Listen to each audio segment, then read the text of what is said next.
Hello? ඔගොල්ලෝ තාම 6:30 තියෙනවා. නෑ දැන් 6 o'clock ඔක්කොම login වෙන්න පුළුවන්. දැන් මම login කරනවා අපි නිකන් පොඩි trial එකක් බලන්න. නෑ there are people. Shamini is there. People have logged in. Professor Anil also joined in, so you can.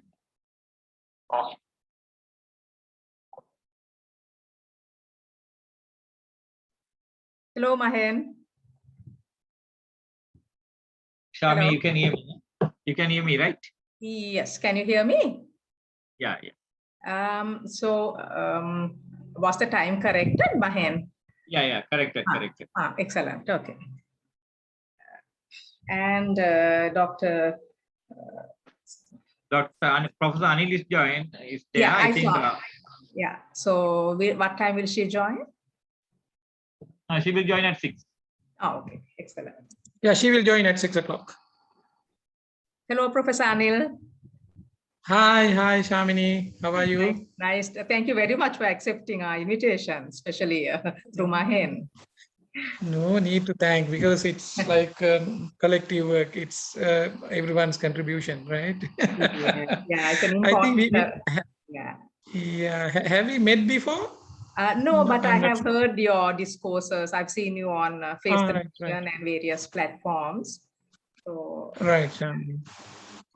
Yeah, I think so. This is a time now everyone has to work together for a common purpose, I suppose. Yes, it's a critical time and a very. I mean, it's a great opportunity.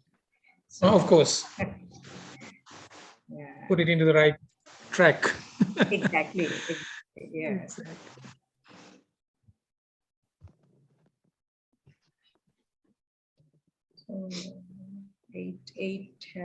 yeah. So maybe we will give people a bit of a grace period, no? Because only now. I think so, because of this time. It wasn't there, like there wasn't any confusion. It was mentioned as 6 o'clock. Yes. But maybe later on, when the Zoom link was posted, it was indicated as 6:30. That may be the reason. Anyhow, we will wait for some time, no problem. So just do the needful. Okay. Yeah.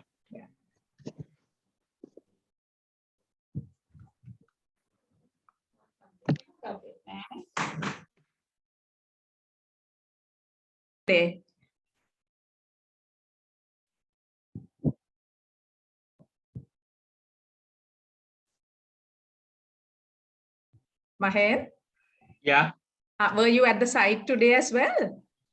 Yeah, I just got back home. The People's University was launched. Okay, great. Yes, Sirasa is giving a coverage on that. They were there to Professor Biangoda and Professor Nirmal Devisri Ranjit was there, so they are doing it. And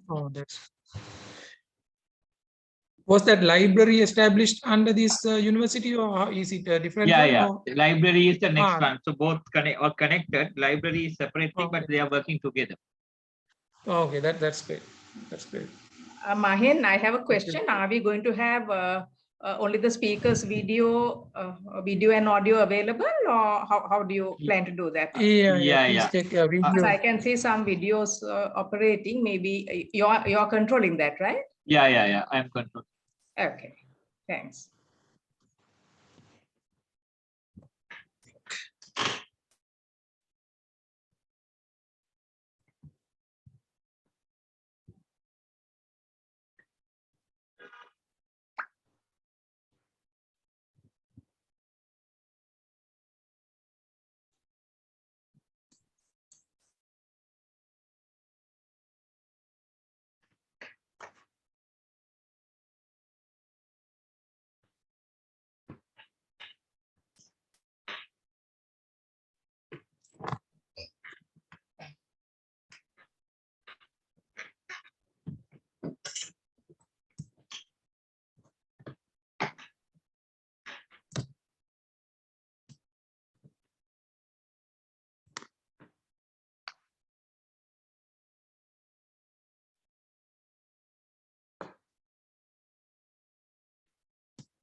Mahen, yeah, I just have switch on the camera. If you want, you can check lighting and the visibility whether it's all right. Yeah. Now it's your Is that clear. all right? Yeah, Okay. that's all right. Only thing is your lighting, we can see your face, but only we can't see your eyes. Yeah. Now, maybe because of the glass, like the glare comes. Ah, One right. minute. Right. 1 minute. That's okay. I think fine. Okay. Yeah. If I take the glass off, yes. You won't be able to see anything. Yeah. That's the thing. Yeah. No problem.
Right.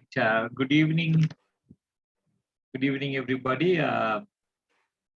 We welcome you on behalf of Graduate Christian Fellowship organization, a regional body of the Graduate Christian, the bigger umbrella organization of Fellowship of Christian University Students. And it's a privilege to have all of you in this program. And we would like to also extend our appreciation and the thanks to the two guest speakers, Professor Anil Fernando and Dr. Harini Amansurya. Despite of their busy schedule, they are willing to be with us and share their views and also take us through the NPP's future plans and also their current stand on the issues that we are faced with. For those who are not familiar with us, I will give you a small introduction. Fellowship of Christian University Student Organization works with the university students, as well as we have the graduates body, which is those who passed out from the university and want to be part of the University Christian Fellowship of every university. Now becoming the graduate sum of that. So the TCF, the graduate sum of that this body, involved in various activities, and most of the students who were students one time, now professionals working with different entities, different organization of different sphere of disciplines. So we are very much interested in ensuring justice, transparency and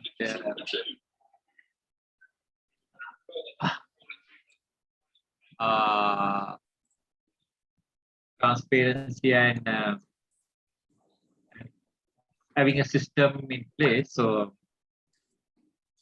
So part of that, we also organize time to time various issues, discussions on various issues, and some of you participated last about 3 weeks back on the power crisis. Now we are moving into the bigger crisis. So we invited Professor Anil Fernando and Dr. Harini Amansurya to give us their perspective. So let me introduce Professor Amansurya and Dr. Anil. I know Professor Anil Fernando for quite a long time. We worked together in a project, but apart from that, let me introduce about his public life, because he has been the professor of accountancy and was involved with NPP, and he's also chairperson of NIO's Economic and Research Development arm of that, and he's also member of JVP. So he has been working in a lot of political arena. Most of you would have seen him in debates and the TV program challenging the government's views and all those things. So today, Professor Anil going to take us through on certain aspects, economic and developments and foreign policy and so on, and then followed by Professor Anil's speech, and Dr. Harini Amansurya will start speak on gender issues and education and so on. To introduce Dr. Harini Amansurya is member of Parliament. All of you aware, she would have heard her speaking on various issues and challenging the people, government, and various bodies to think on critical perspective. And then she's a sociology professor at Open University and done a lot of work on gender and gender issues, which she will be covering today during the talk as well. And she is part of the Secretary of the Open University Teachers Association during 2012 and 2013, and Assistant Secretary 2014 and 15, and she became Secretary in 2016, so on. She has, as a researcher, she has done a lot of work on politics, dissent, social justice, discrimination, etc. So the people who are interested in in those areas also you can of course Google search and look at a lot of things. She has also contributed on Public Representation Committee on Constitutional Reforms in Sri Lanka, which is a cabinet appointed mechanism. So there are a lot of contributions. So we are so basically we have invited allied to elite individuals to talk about the issues because they have contribution to the various issues and challenges in different perspective. So they will take us through. So I will invite. So after Dr. Professor Anil and Dr. Harini's speech, then there will be a time of Q&A. So I would like to. I like to the members to type your questions in your chat box, or you can raise your hands and then we will start myself and maybe Shamini and Ivan Dasnaika is assisting me. They will raise their hands or they will also help me to streamline the questions and schedule the questions so that all the questions can be answered by both Professor Anil and Dr. Harini. So over to you, Professor Anil. And thank you. Okay. And let's start. Yeah. Thank you very much, Mahin. It's my great pleasure to address your gathering, especially the very big thank goes to Christian Graduate Fellowship. Of course, as Mahin mentioned, we are very good friends. Of course, like I can recall, we worked in a World Bank sponsored education project where I spent almost 5 years. And our friendship did not end after the project, so still it's continuing. So as good citizens and humans and good friends. So again, thank you so much for inviting me and Harini to talk about our policies, especially at this particular juncture, the political juncture, and the problems that we are facing at this point, to explain what we are going to do in a situation where if the people would give us the mandate to rule the country. So lots of questions had been posed to us, like Mahin had arranged, all the questions came from your membership. And I try my level best to just give a kind of summarized answers in such a manner, prioritizing most important economic aspects and our foreign policy within the given time. Just keep it up. So before explaining our economic policies, I would like to give a little bit about the economy and the present economic situation, what the real issue or the crisis, where the real crisis lies. So when we talk about please mute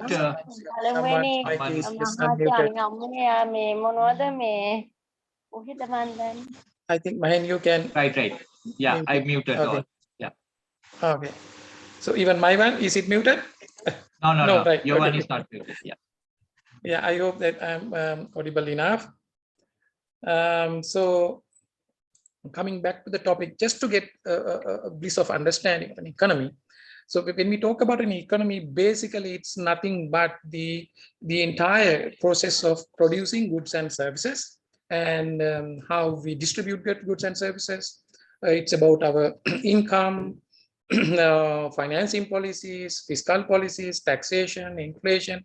Those of things really comprises, basically it's the mode of production of goods and services and how it is distributed. No matter what economic policies and ideologies really govern the economy, even a dictator, or even if you just imagine high utopian society where everything is administered through self-discipline and whatever the situation, production is just entire process of producing goods and services and how they are distributed. That's it. And then why we face a kind of problem, actually there is a big problem in the present economic policies that we follow. The main reason is really connected to the ideology of this economic policy. Why? This economic policy promotes and upholds the individual profit maximization. So it does not care about the society. It does not want to have common achievements or the public interest. Always it promotes the individual profit maximization. So then it creates a paradox. Why? When we live in a society, we know that we always talk about the cooperation, society, and the altruism, and we need to work together. And so, of course, humans are good at cooperation. If humans cooperate to achieve a common purpose or to uphold the public interest, so of course, so economy also could have been arranged and managed in such a manner. But though we are good at cooperation, our cooperation has been really diverted towards a kind of despotic objective where the individual profit is being maximized. So I think that that is the fundamental issue we are facing. So whereby still we cooperate to do that. We do not cooperate to have common prosperity or common for the public interest. We still cooperate, even the bunch of ministers, political group, or the oligarchies and entrepreneurs in the sense like monopolistic nature, big giant corporations, they cooperate not to have the common prosperity, but to have the prosperity to the very limited few. So that is the basic issue in our economic system. In a way, that's a paradox. That's what I just mentioned. So what we face as of now are not these elements of the economic crisis, because it's rare that even intellectuals, economists, even politicians, they talk about the real cause of the economy. Instead, we argue about the outcomes and the symbols of this crisis. This is how it comes to us. So economic crisis comes to us in different forms. You lose your income, you lose your employment, you face inflation, you face lots of shortages of goods, right? So just take the situation as of now.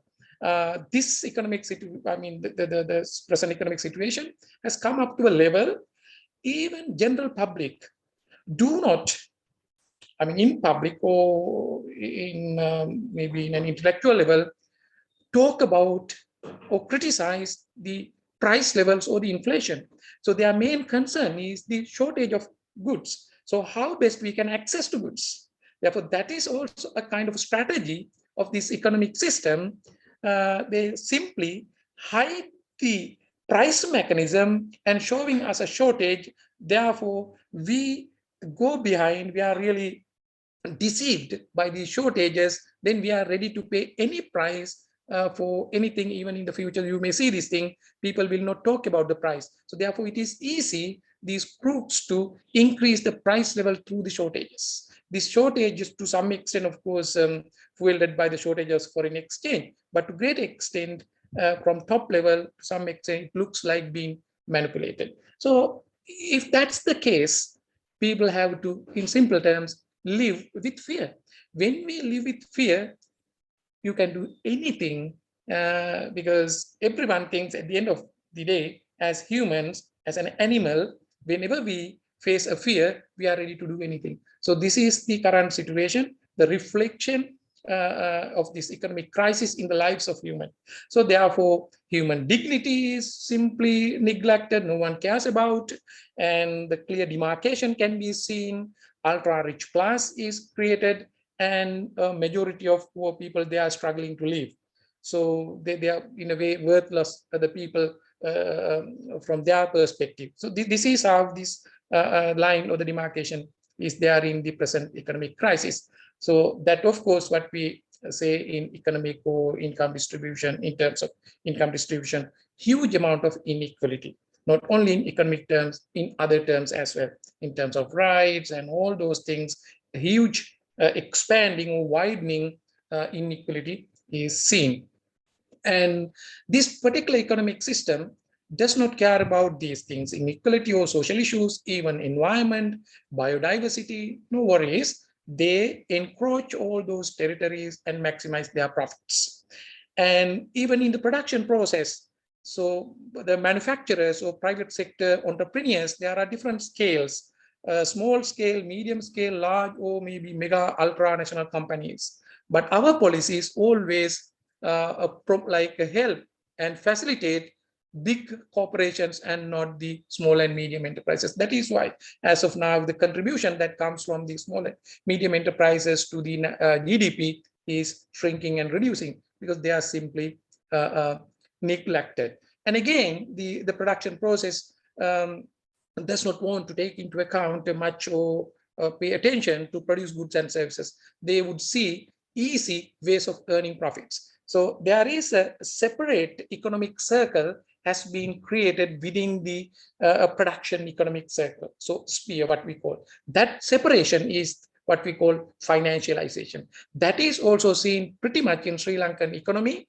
So much of the resources or the capital funds we release to the economy does not go to the production of goods and services needed to facilitate human needs. Instead, they really turn around within financial spheres, buying stocks, shares, whatever these financial assets, that they can easily play with these things and earn quick profits. So that is a new development within Sri Lanka, but at the global level also that is there. But at the global level, this new financial sphere has just connected to technology as well. However, within Sri Lanka, we see this undemocratic financial sphere as well. If we let this economic system supported and harnessed by this political system to continue, in simple term, in one word, I can tell you that we will have to live with fear, especially fueled by inflation and austerity. It will come to you in different forms. I do not need not to explain. So simply speaking, we will live with fear in inflation and austerity dominated regime. So that's the situation. Now, with that, I would like to move on to our policies. Just preface. What are we going to do in case we get the power? Of course, this has to be tackled by addressing all those things. Our national economic plan has to be prepared based on those principles. The humanity and these public interest against the maximization of private profits. So there are certain globally accepted principles which would uplift human quality or humane quality and human dignity. So thereby we develop our national economic plan, which consists of short-term, long-term, and medium-term goals. And it's a rolling plan. Why do we say it's a rolling plan? We facilitate that particular economic plan to be updated every month by using well-established the state of art of technology network system, online system. And our economic plan or the main policy has 3 pillars. Number 1 is it incorporates those 3 spheres that I have mentioned: financial sphere, production of goods and services sphere, and the political sphere. These 3 spheres are, as of now, operating in a disintegrated manner where both finance sphere and the economic sphere have encroached into the political sphere, and that's why all the political decisions are taken in favor of the few oligarchies and monopolies. Our plan is done in such a manner by integrating all those things where the priority would be given to humanity, sustainability, and long-term development and basic principles. Number 2 pillar is the technological roadmap. This cannot be achieved with like deviating from the technology. So technology is going to play a very pivotal role in our economic policies. So in line with the long-term economic plan, we will develop a technological roadmap. What's appropriate for us, how technology is going to be integrated in our economic planning to great extent. The other pillar is the human resource development. So we believe, it's not simple belief, we have just collected data from Sri Lanka, global trends, development. Of course, in the next decade or so, in the future, what matters, especially in the economic development, the most important role is going to be played by the human capacity, human knowledge. So therefore, we have to develop human resource a roadmap, and that capacity and competencies should be used in the production processes. So this is how the plan has been aligned. Then major characteristics. So simply, I'll just quickly go through. In the production process, what are we supposed to produce? What to produce? Of course, we need to satisfy our basic needs. So therefore, needs of our people.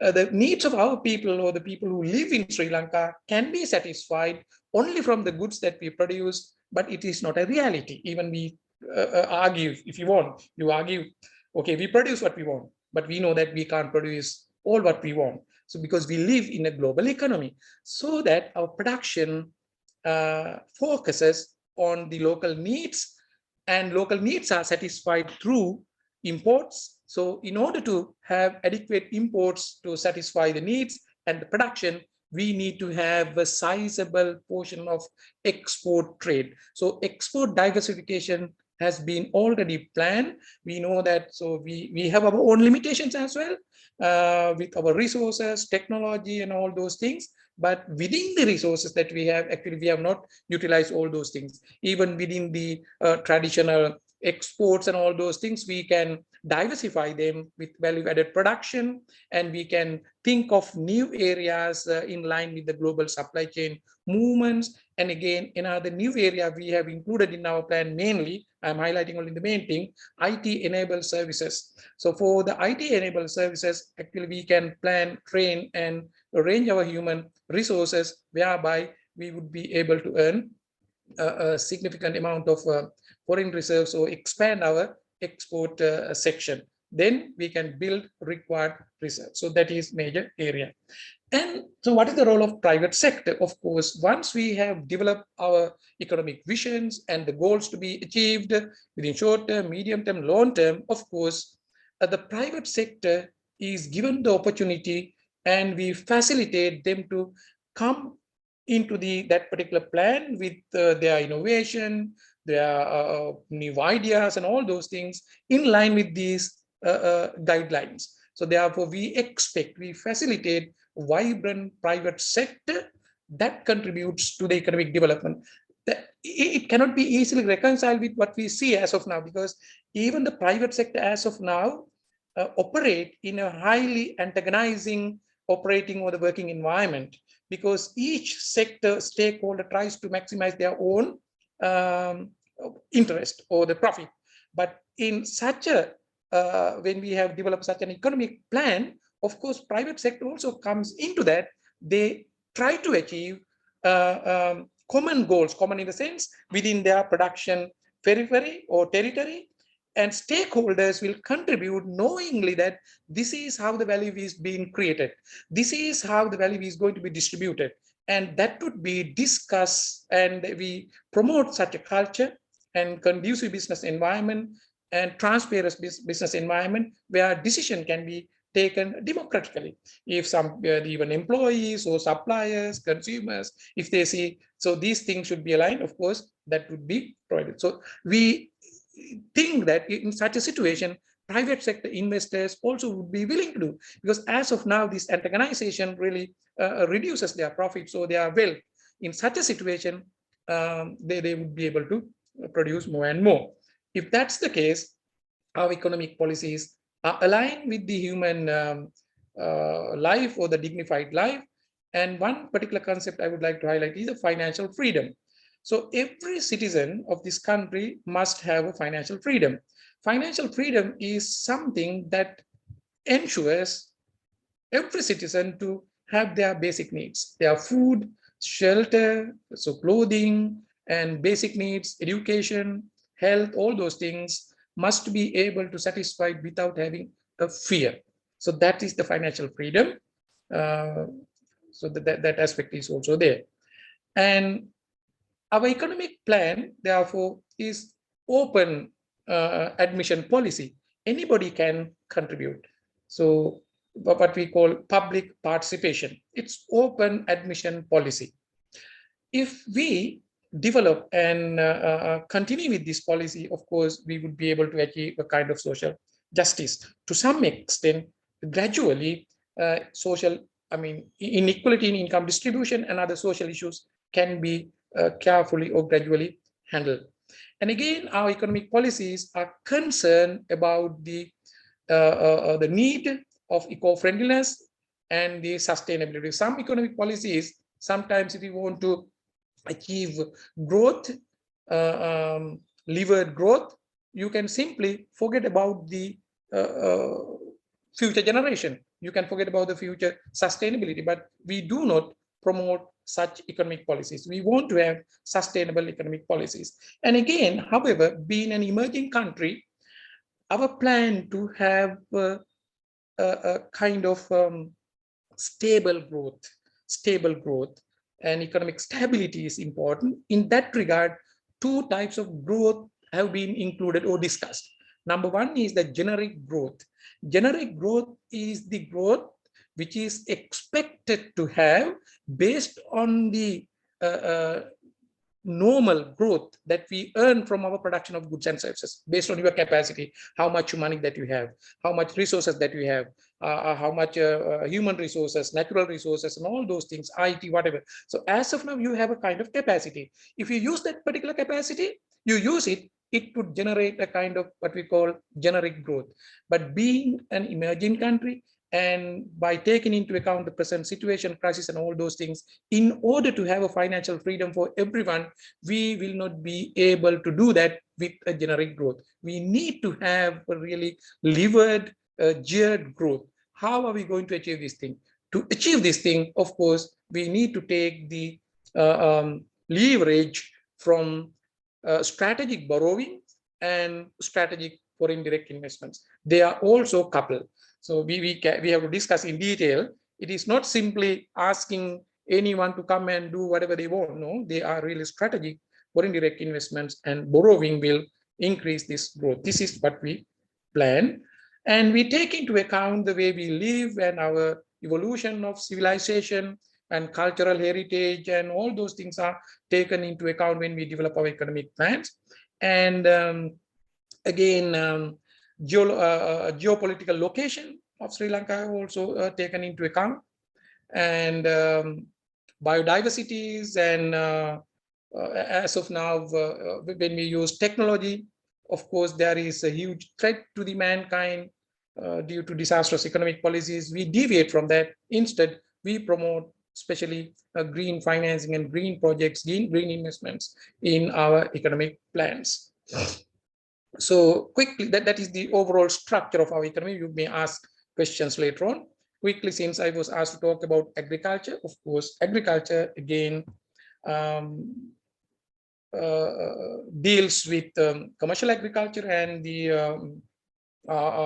for our basic, the providing basic food and all these things and necessities.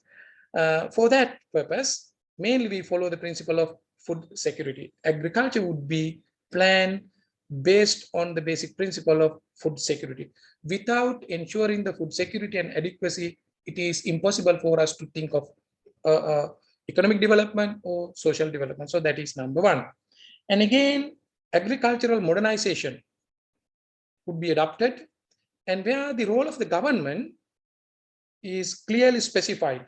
What would be the role of government in the agriculture? Government has to come out with a very clear, transparent account of information about our resources, how best we can use these resources, technology, how best technology can be used, how the markets are available, or how best the market can be approached and reached by Sri Lankan producers. So those facilitation should be done by the government. So therefore, we have thought of establishing a separate arm or a separate ministry. Of course, there would be a ministry for agriculture, but we are contemplating to have a separate ministry to provide information required for all the sectors, not only the agriculture, especially to engage in the production process. We have thought of having a separate ministry to provide all those information. So if that's the case, the limitation is there in the agriculture, especially our arable land and all the resources are concerned. Of course, we have to admit the fact that there are a limitation. So therefore, optimal resource utilization is a must. And the other issue is the productivity. If you take the statistics of main crops in Sri Lanka over the last 2 decades, you may wonder, you may wonder, of course, why the productivity has not increased. So our total production is almost the same. It's stagnating, but you see a growth in the production just because of the inflation. Price level has gone up, but not the production. If you look at the real growth, the productivity, in terms of productivity, main crops, it's either marginally growing or not growing. It's stagnating. So before thinking of new methods, modes of production, how best we can think of, it's a fact that when there is a technology, under normal circumstances, if there were a generic growth, so there you could reasonably assume that this level of productivity should have been achieved. No, it has not been achieved. So therefore, in our policies, quickly we can achieve that productivity without having any big plan.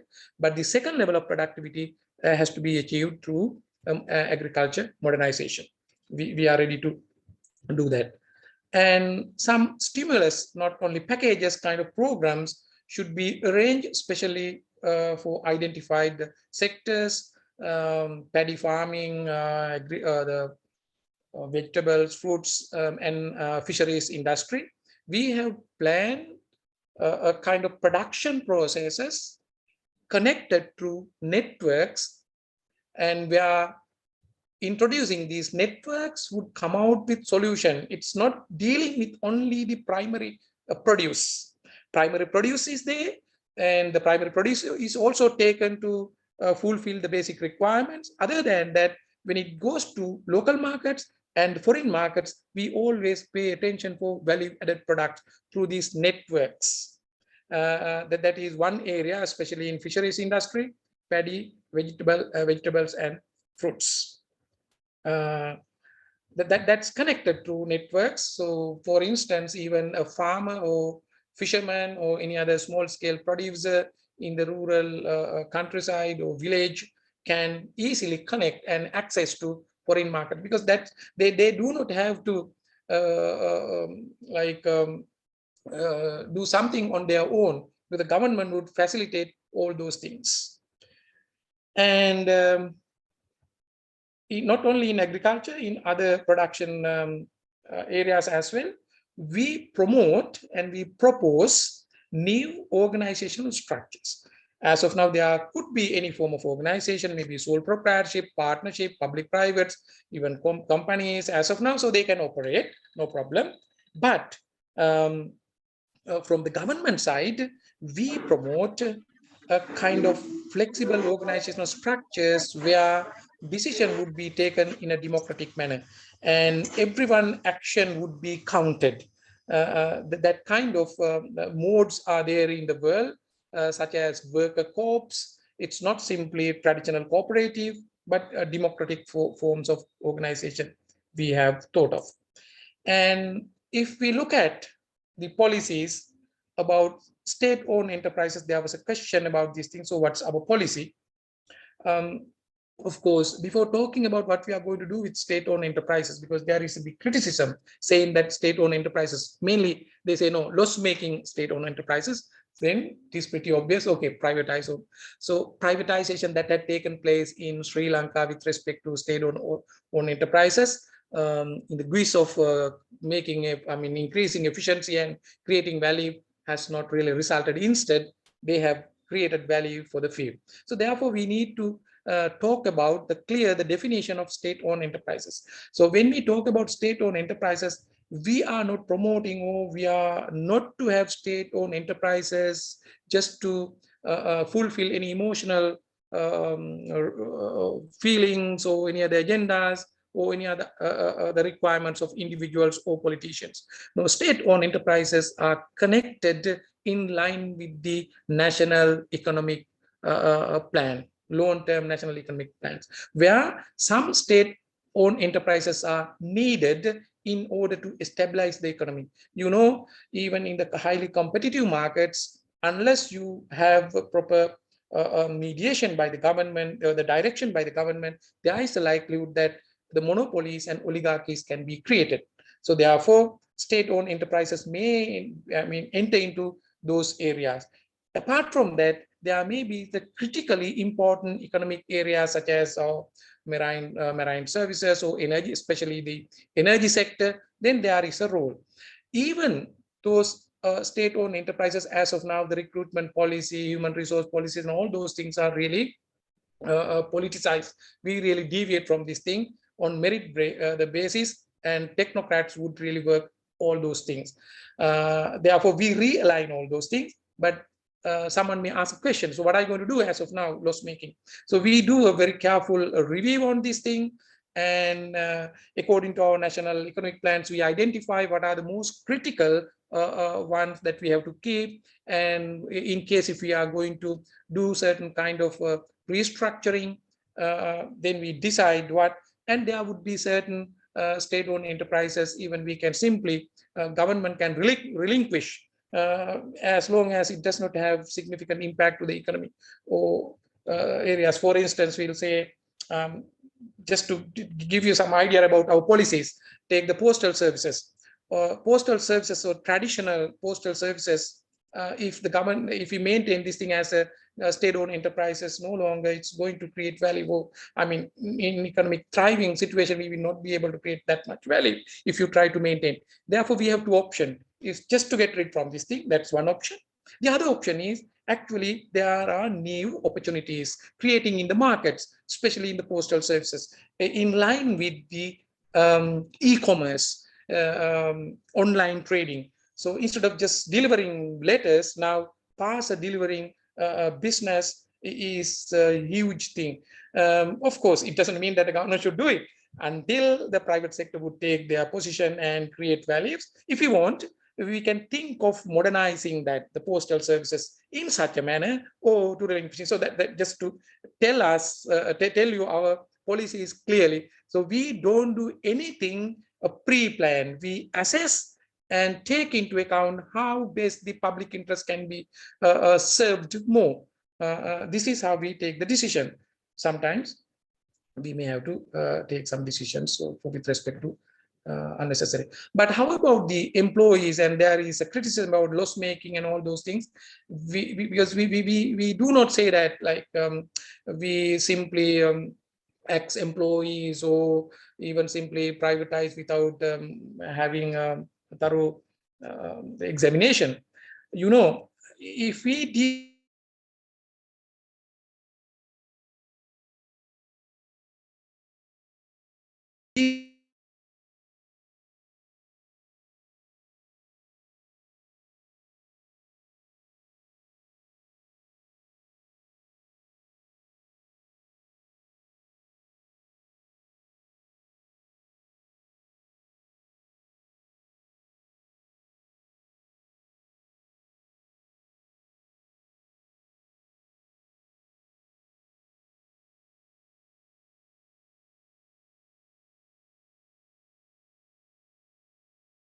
deviate from the politicized the program and all those things, and if we work, look at the state-owned enterprise period, these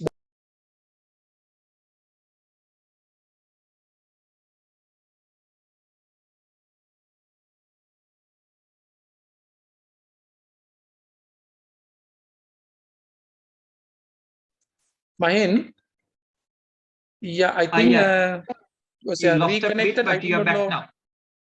Yeah, Yeah, back I'm now. back, Okay. reconnected. I do not know where.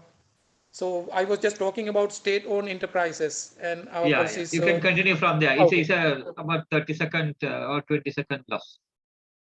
Okay, like, so then if you have any the queries about state-owned enterprises, you may raise questions later on. So that's our policy. Things should be done to preserve the public interest objectively. We are really open for that. Then I would like to mention a little bit about our external sector economic policies, because as of now, it has become a big issue, that is the reserve foreign exchange issue. Under our government, how are we going to tackle this particular issue? Of course, to cut a long story short, the lasting solution for this external sector is nothing but the development of export sector and foreign exchange earnings. All the other things are short-term solution. What are we going to do? That is what I earlier also mentioned. In our national economic plan, there is a significant section for exports, diversified exports based on the global supply chain. Increase in the exports or gaining a sizable portion from the world trade is the only solution to external sector or foreign exchange reserve problem. It is not the solution to limit imports. It's a wrong policy. Some maybe in a very critical, decisive time, some non-essential things. Again, the criticism may come: what is essential and non-essential? But some of the things would have to be curtailed. But in a long run, so we are not in a position to discourage imports. So imports would be there. People can import as they want and desire, so whatever. But we adopt our export policy in such a manner, increase in the export growth should be always greater than the increase in the imports growth. So that means, to great extent, imports are diverted and promoted and motivated to connect it to exports, either as re-exports or maybe new goods and services. Likewise, there are lots of avenues. In a way, very open now, we increase our export through diversification. And the other area is, of course, our expatriates. It's a fact that lots of our employees are working abroad compared to another country. We can get a sizable remittance from expatriates. Of course, as of now, the places that we have acquired in the global labor market does not give based on our potential, because we have ended up with low-end jobs.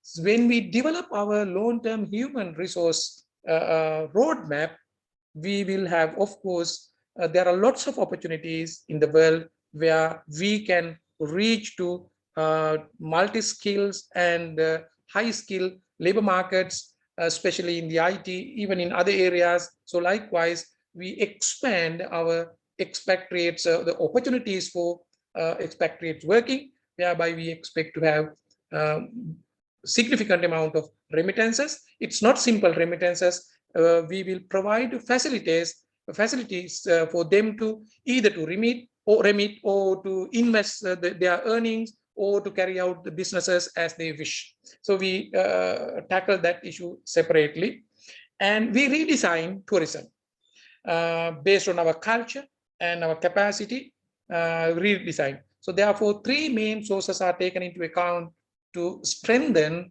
the reserves: exports, remittances, and redesign money from redesigned tourism. So this is how we strengthen this. And reserves can be further built through required borrowings for external projects, whatever the areas or technology where we do not have adequate money to invest. Then we are going to closely work with, because there are so many multilateral organization corporations in the world for these development purposes. What's lacking is we do not have our own programs and policies. So therefore, we have become, sometimes there is a criticism about World Bank, JICA, IMF and all those things. Actually, we should not criticize them. Actually, we should criticize ourselves. To great extent, why those programs had not been successful in the past, we did not have a plan. Even we had a plan, our plan was to take some money out from this thing and not to implement that particular project and develop the economy. So that was the mistake we have identified, understood. So therefore, we are ready to closely work with these, especially multilateral donor agencies and any other persons also, as long as we see benefits. So they also get benefits, and as long as they are aligned with our long-term economic programs, okay, we borrow and we invite foreign direct investments. In these 5 elements, through our 5 elements, of course, we can strengthen the build and increase our foreign exchange. We believe that within after 2 years time, we can simply come out from this issue. After 5 years time, of course, we can develop a sustainable foreign reserves. And quickly other things, and mentioning about another area in our policies, fiscal policies and financing policies, we give the full independence for financing policies headed by the central bank. But of course, it does not mean that full independence means, so they are not allowed to work on their own. So their independence is there, but they have to work in line with our national economic goals and establish the economic system, the price stability. To work them, use their expertise and work independently. We are not going to compromise their financing policy through the weaknesses or problems in our fiscal policy. We don't do that. So some of the things, just I skip. Mainly I just wanted to talk about organizational structure, and maybe I take 1 or 2 minutes, almost 30 minutes gone. And in order to implement these economic policies, of course, we need to have such a political regime, that supports this and incorporates with the economic policies, where, as far as the economy is concerned, these things are important. That is, zero tolerance for corruption and frauds. So with corruption, having leakages in your economy, no matter how hard you inject things into the economy. As of now, people are talking, so send foreign exchange and all those things, how best we together cooperate together at this particular juncture. Why don't we support and bring more money and develop the economy, have a common solution? No way. Why? Still, we have so many leakages. So government has not taken even a single step to stop these things. It is highly reflected even the recent decision by appointing Commodian as, I don't know whether it is officially appointed, but the announcement was there for the diplomatic service. So therefore, we are, I'll just come to that as well. So this corruption-free economy would be established through the support of political system, where the e-governance is going to play a critical role in our economic system. Coming to the foreign policy would, we expect to have 2 objectives. Number 1 is that the overall foreign policy is non-aligned one. Why? In such a global context, unlike in the past, now it is unlikely that 1 or 2 countries can dominate the whole world. So some countries may try, but it has proven that it is not sustainable, it's not going to work. In the future, either we like it or not, what is going to be sustainable in the future is some kind of policies through consensus, through cooperation, global cooperations. And if that's the case, if we try to adopt a kind of foreign policy to align with one party, that country, this country, the country which has adopted our policies, no way. So if we do this thing, it is highly short-sighted, so we would end up with a disaster. So we maintain non-aligned foreign policy in that regard. That will not be a problem as long as if our politics and economy is corruption-free. the non-aligned for foreign policy can be easily maintained, that will not be a problem. The same, the foreign policy and diplomatic services. So when we have this thing, we establish our diplomatic services throughout the world. It doesn't mean that in all the countries we'll see, I mean, up to what extent we can bear and which destination where we should go. But in that particular process, we take into account the meritocracy.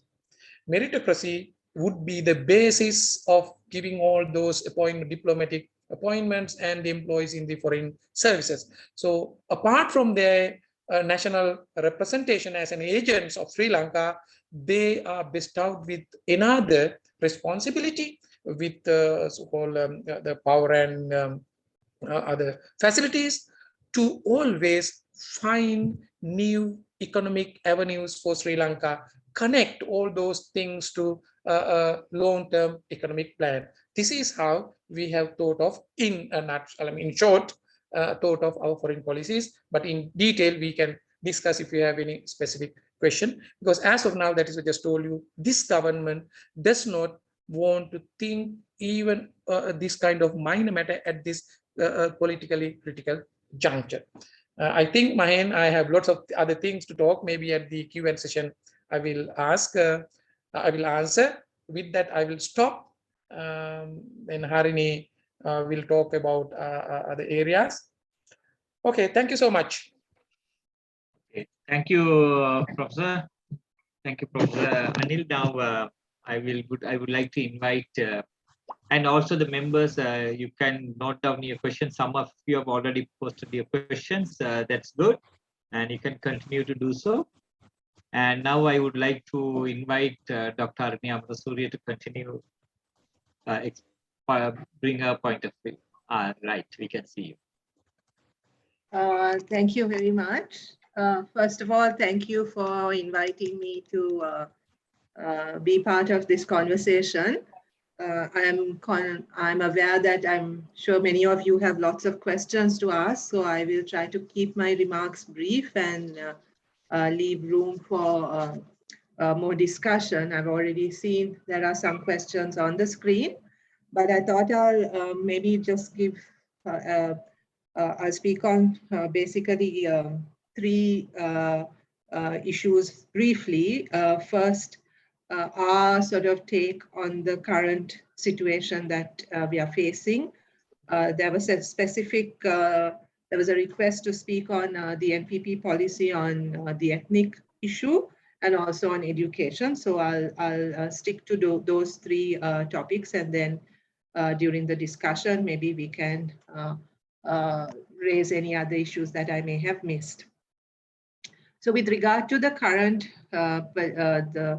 protests and the current situation that the country is facing, from the NPP point of view, we do not see these protests that are taking place as random or just spontaneous protests that are that have suddenly erupted.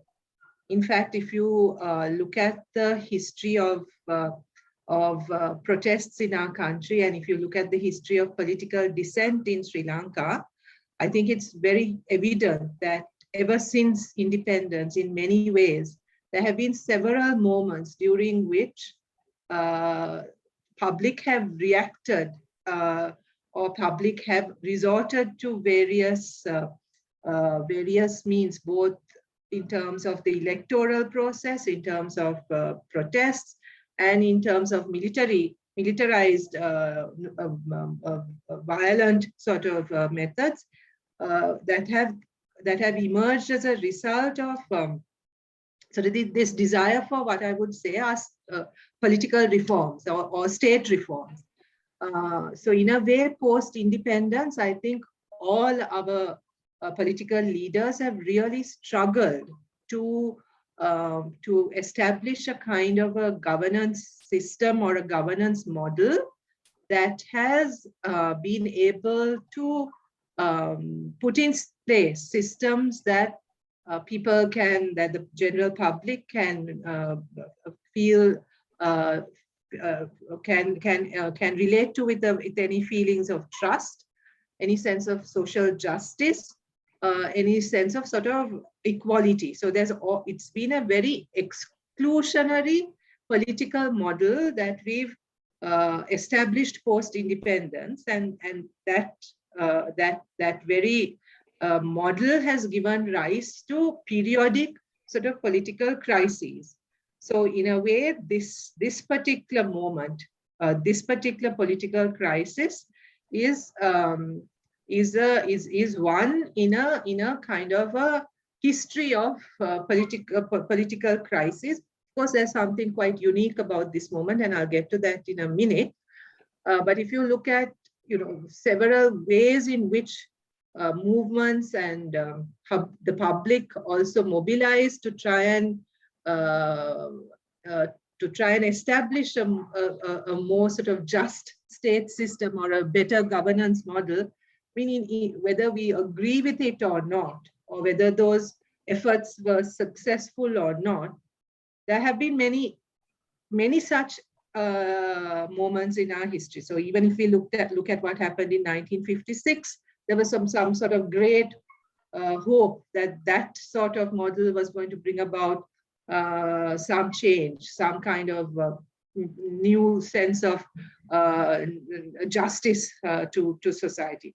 Then even in 1977, again with a lot of hope, that new government was elected. It offered a different sort of model, all sort of as responses also to what perceived failures of governance failures. Then 1994, right? 2015, and even 2019, right? So all of these sort of significant moments have been driven by public kind of sense of dissatisfaction with the state of things. We've also experienced violence in this regard. There have been 2 youth insurrections, an ethnic conflict. All of this, I think, is indicative of the failure of the post-independence Sri Lankan state to really establish a governance model that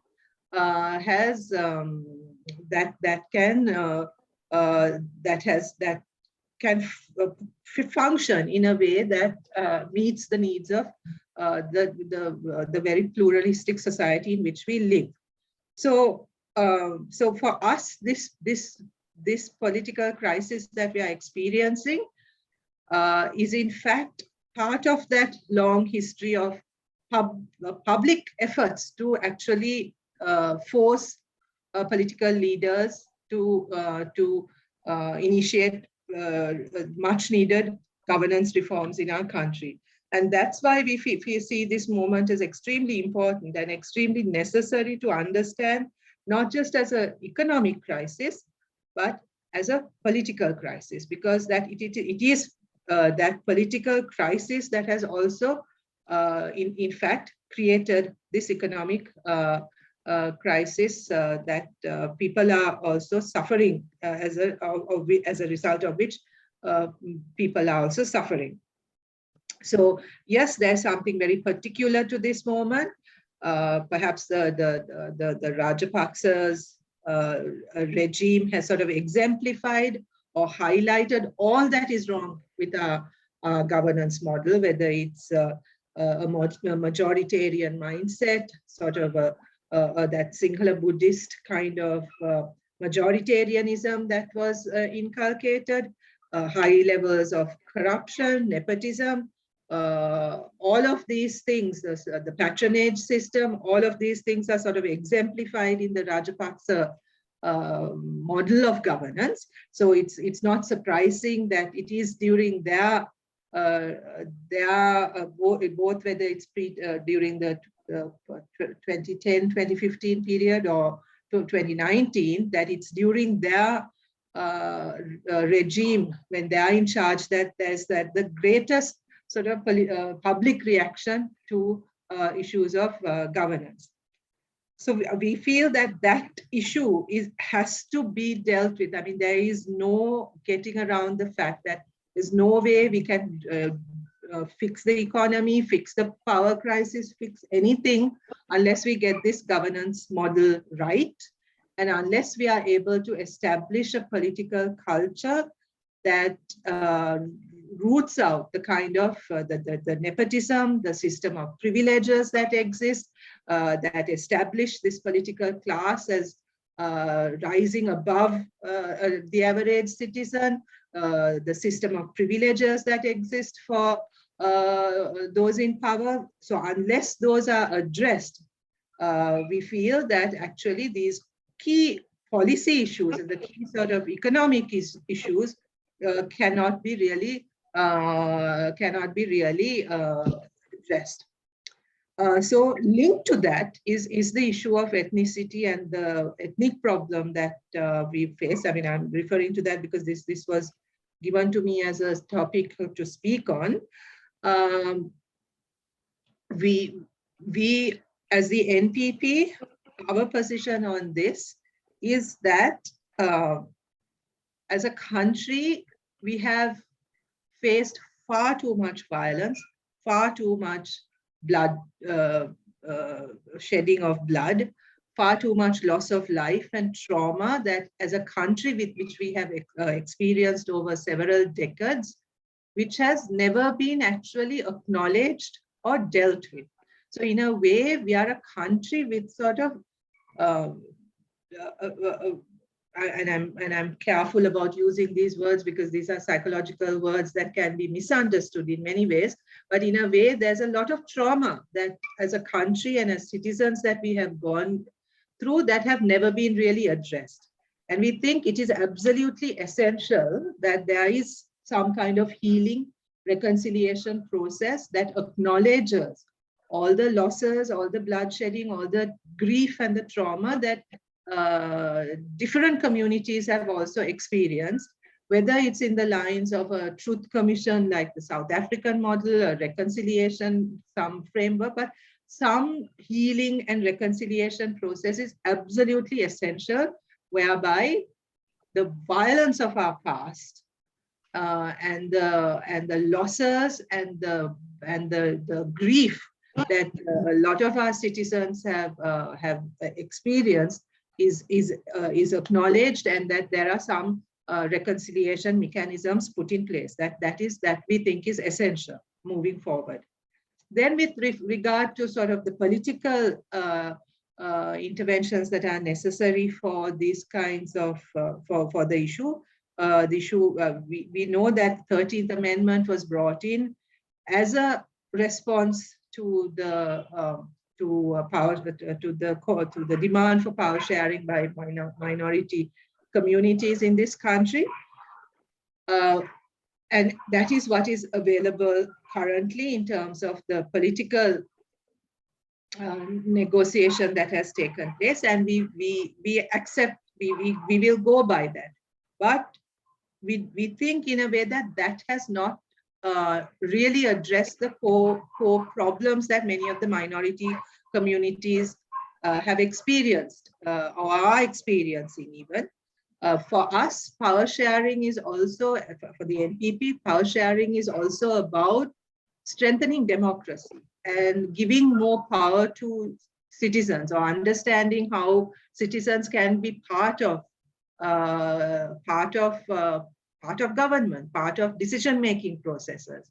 And in that sense, devolution that can go down to a smaller unit where there can be more citizen engagement in decision-making with regard to their to policies and decisions that affect their lives, we think are necessary. So we are open to discussing, because for us it's really important that if there is when in the event that there is an NPP government, that we require a new constitution. There's no doubt about that. But that new constitution has to come through wide public consultation, giving the people ample opportunity to participate in that process. And in that, the question of power sharing, and power sharing as an intrinsic and important part of democratizing society, is something that we will we are quite committed to. The other point in regard to the ethnic issue of ethnicity and the ethnic conflict that we have experienced is that the basic principle by which we would operate is that there cannot be second-class citizens in our country. The principle of equality is extremely fundamental to our ideology, and in that ethnicity, religion, sexuality, gender, there cannot be a discrimination on those grounds. I mean, that is something that is deeply fundamental to our ideological position. So in that sense, establishing this even constitutionally, but also in terms of education, in terms of access to services, distribution of resources, participation in political participation in every sense, ensuring that all citizens are enabled to participate equally would be a key consideration for us.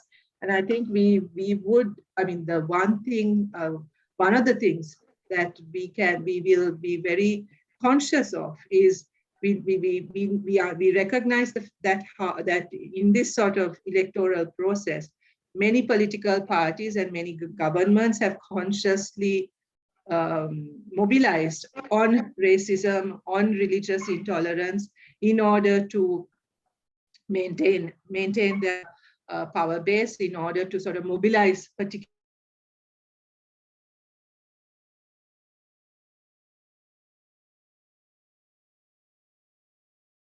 at all. So I think acknowledgement of the way in which divisions in this society have been created for political expediency is something that we are extremely conscious of and very determined to not repeat in any way in how we conduct ourselves. The other issue, and I'm sure this is the one that will raise a lot of questions. I can already see some questions on the chat box, and that's what is our policy on education. Education is a key priority for us. As Anil also mentioned, we feel that our biggest resource is our human resource. But for us, education is also a tool for social transformation.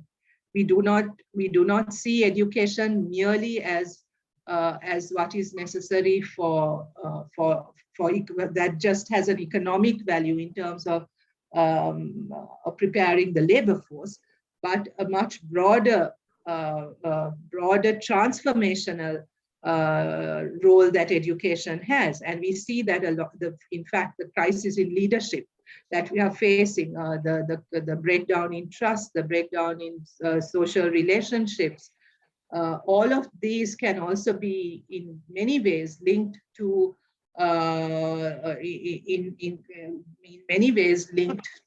the crisis in our education sector. So for that, in that sense, for us, education is a key priority. Education is in a state of serious crisis. I know that many of you are interested in the role of the state versus the private sector when it comes to education, but that entire debate, I think, in a way masks some of the very real problems that we face in the education sector, primarily the one of deep inequalities. Our education system is extremely unequal. There are huge disparities, especially in the school system, with regard to how resources are distributed. There's a complete breakdown when it comes to the professionalizing of teachers as a career, their training system, their place in the world, I mean, place in society, the kind of position they occupy, their promotion. I mean, even in terms of sort of education governance, we have a serious crisis. And that needs to be addressed even before we can think of like the larger reforms of what our curriculum needs to look like, all of which we have, which need to be done, shifting from this sort of very exam-focused, rote learning kind of model to a very different model, which gives students more opportunities and choices in terms of their education. So one of the biggest crises that we are facing in the education sector is also the fact that even though we have almost 100% success rate in admitting kids to primary school, by the time we come to university, there's a huge drop. So whether it's at the grade 5 exam, grade 8, grade 10, A-levels, university, the number that enter at grade 1 and then who end up with a degree, there's a huge disparity. There's a huge drop. So we think one of the biggest things that need to happen here is, in fact, the systemic changes that are necessary, the curriculum changes, all of that are necessary to ensure that a child who is admitted at grade 1 leaves the system equipped to sort of go out into society and be an effective citizen, whether it is in terms of accessing employment, but also in terms of fulfilling a broader role in society as an active citizen. So for us, this will be a key priority in terms of the governance of the education system, administration, curriculum reform, all of these things. And in that sense, we also propose, especially for school education, a different structure where this sort of the kind of, the national school or the popular school syndrome is reduced, so that if in simplest terms, what I can say is that every child is assured of a good quality education in the school that is closest to him or her, at primary level and at secondary level, and that there's an expansion of the tertiary education with more choices, based on whether it's a vocational education that is chosen, professional education, or a more academic university career that a child selects based on the child's capacity, skills, and also likes and dislikes. So that is the kind of education model that we want. And the role of this, we think that the state has a responsibility to ensure that every child has access to a quality education. And it is the state's responsibility to provide those opportunities, right? And if I can see Professor Amal Kumar Agay is here. I mean, he was very much a part of our 2011-2012 6% campaign, and 6% of GDP for campaign. And we know that many of the problems that we are facing in education today is also because successive governments have refused to invest in education. And it is the breakdown of this the state system that has created the need for private institutions, and those private institutions are functioning in a extremely unregulated manner, and in the broader context where the economy has also shrunk, education has become like a sector where which has been the only sort of area where economically also there has been some growth. So the model of private education that we have in our country is not one that is based on any sort of educational pedagogical or sort of goals of what an education system needs to deliver, but rather in terms of a completely pure profit-making business model. And that, we think, is not how education should be treated or how education should be provided. there can be a private sector or private educational systems, but those have to be within a framework of a national framework of education, which that are compliant and are ready to comply with a strict regulatory mechanism, and also a system that does not treat education as a sort of a consumer good that is to be marketed and sold, right? For us, education has a much broader goal. It is a right. It is a right of a citizen to access quality education, and that right has to be preserved in how it is delivered as well. That it is not something that can be simply a marketable good. Right? It is a service, it is a right, and it has to be preserved as such. The private sector private institutions can have a role in this, but that role has to be one in which it's not simply the education is not treated as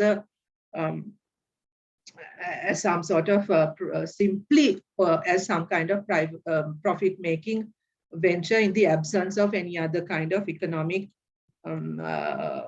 like where the economy is shrinking, and anyone can sort of basically put up a shop and put up a board and call yourself a school or a university or some kind of basically some kind of education center. That is something that we are strongly opposed to.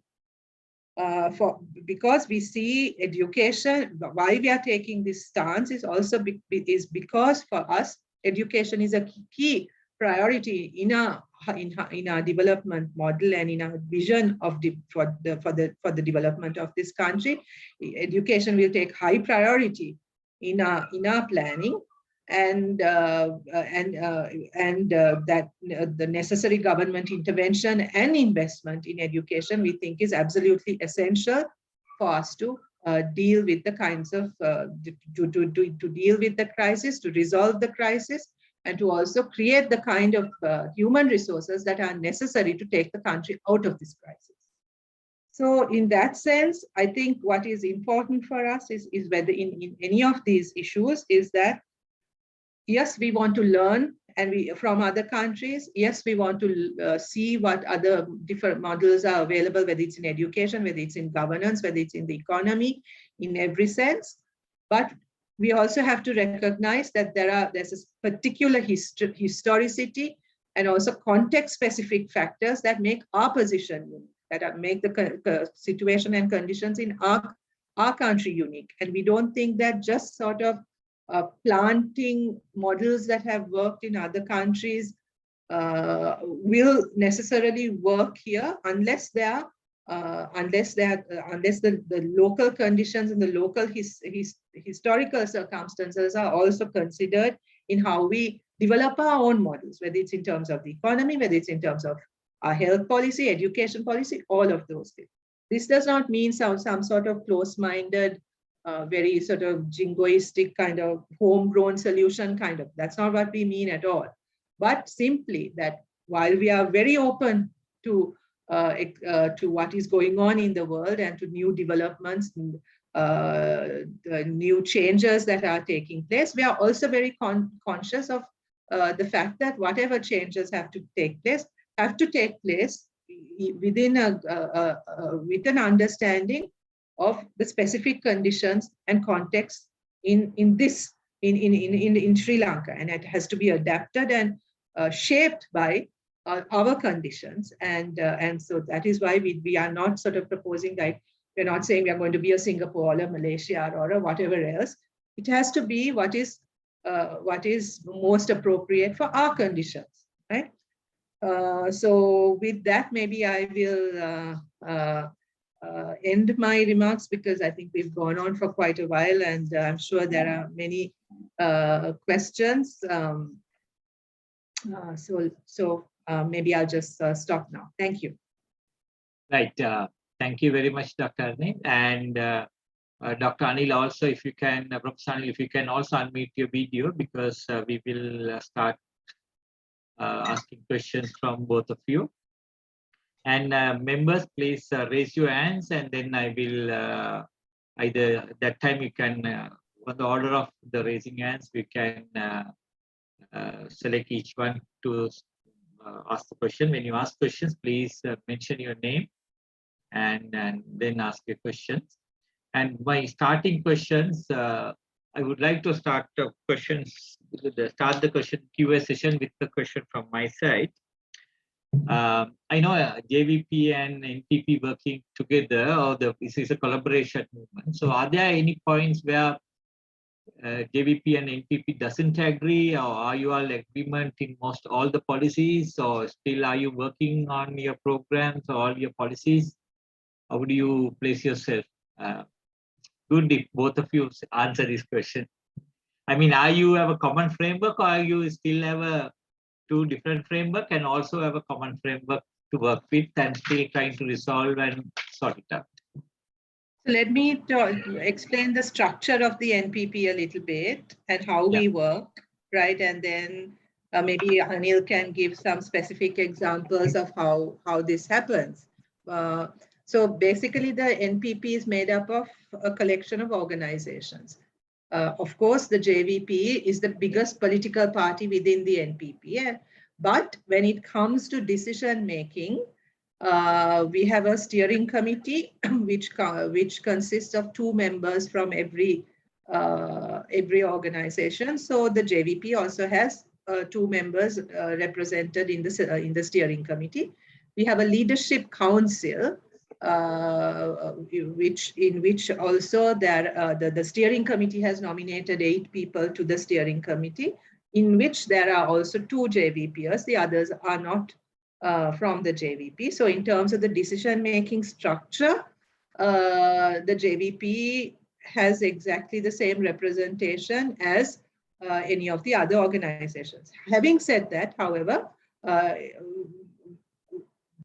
the NPP relies quite a bit on the JVP or the structure at the grassroots level for our organizing work. So in terms of, the logistical, there's a lot of logistical support that we obtain from the JVP simply because they have that party structure, which the NPP doesn't. In terms of policy making, there are policy committees for the different sectors, whether it's the economy, education, health, agriculture, all of those sectors. Anil was in the, I think, the economic committee. I was in the education committee. Those committees are also the representation is diverse. It's not limited to members of the NPP either. We also have external experts who come into those committees, and in those committees, the JVP is one of, at the most, 2 within a committee of about 20. So there's lots of arguments. It's not just that with the JVP that we have arguments. We have arguments among the professional groups, between different other parties as well. So it's through those discussions and debates that a consensus is built. So there are issues on which we differ, but we discuss those and we come to a consensus, and it is based on that common consensus that we put out our policies. Anil. I think he's lost the I'm connection. connected. Yes. I am connected. Yeah, I'm connected Anil, now. Okay, Professor Anil, I asked this question how NPP and JVP work together. Who has whether anyone has a say, or whether you work together, and how do you resolve your whatever the disagreements? Then Dr. Arni spoke now. I think how would you, JVP's point of view, put your agreement? Are you in agreement with all the members of NPP? Actually, I heard what Harini said just towards the end. Of course, maybe general public may perceive JVP, NPP, and other like the constituencies in this group differently based on the level of information, the content of information that they have. From our experience, now we have been working there almost more than 3 years. So all the decisions are taken in a very practical, democratic manner. through consensus. So for example, if we propose something or come out with some ideas, we have to justify it with reasons, facts, information. For instance, like I just throw you, like we have not included this in our economic policies. In the society, there is like idea that the cannabis should be legalized and we can earn lots of foreign exchange. So even some members said, so what is our opinion? So is there any potential? Then we discuss and collect some information. So where we can export, like we need, like, if you want to earn foreign exchange, we need to have the destination export legally where we can export. When we collect that information, of course, virtually no way. So therefore ideas may come in, come and go, and the final decisions are taken highly through consensus and democratic manner, as we have suggested this thing in our economic model as well. I think there is no dominance from any of the groups. Actually, we work very freely. Some of our ideas may be thrown up, but we accept, because at the time we throw the idea, we had a different belief where we did not have that information. Then others come out with different information, we accept. Right. There is a question, Sakti, Arya, you had raised your hands. Maybe you can ask your question, then I can move into the questions on the chat box. Thank you very much indeed. I'm sorry I can't operate my image through the system. Okay, no problem. You can ask your No questions. worries. Yeah. This question is addressed to Harini in particular, but I'm sure Anil might have a view on this. Harini mentioned with regards to the fundamental rights and equality, etc. You said no person should be second class. Now, I'm going to raise a very sore point here, but I would like to have an honest response. You also mentioned that the concept of majoritarianism should be done away with. But let me now put the question to you. 50 years ago, I was subject, as a Tamil, I was subject to the process of standardization at A-level examination. Now, that was not to boost social mobility, which I'm in favor of, if it is done for the purpose of raising the lower social classes and the communities that are less privileged. But when I was subject to that, I'm going back to the 70s, it was done purely on the basis of linguistics. I had to get 20 marks above my Sinhala colleagues entering from Royal College. So it couldn't be anything to do with social classes. Now, to some extent, this school was considered an elite school, although it was a grammar school. So are you suggesting that such a process will be reversed?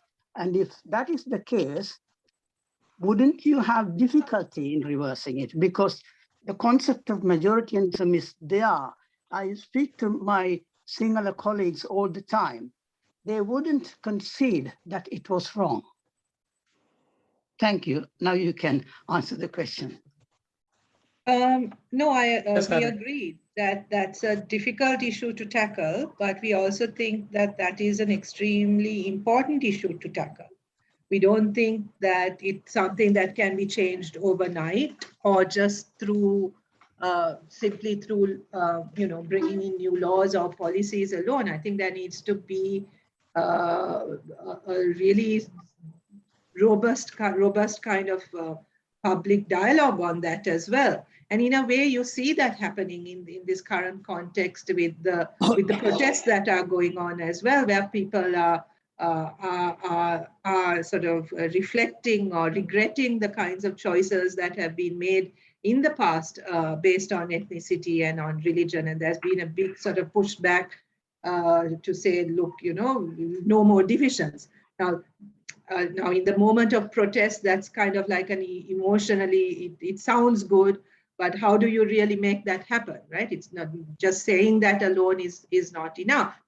So for I mean, in principle, we stand by the principle that there cannot be any form of exclusion or discrimination based on a language, religion, ethnicity, gender, any of those sort of different factors.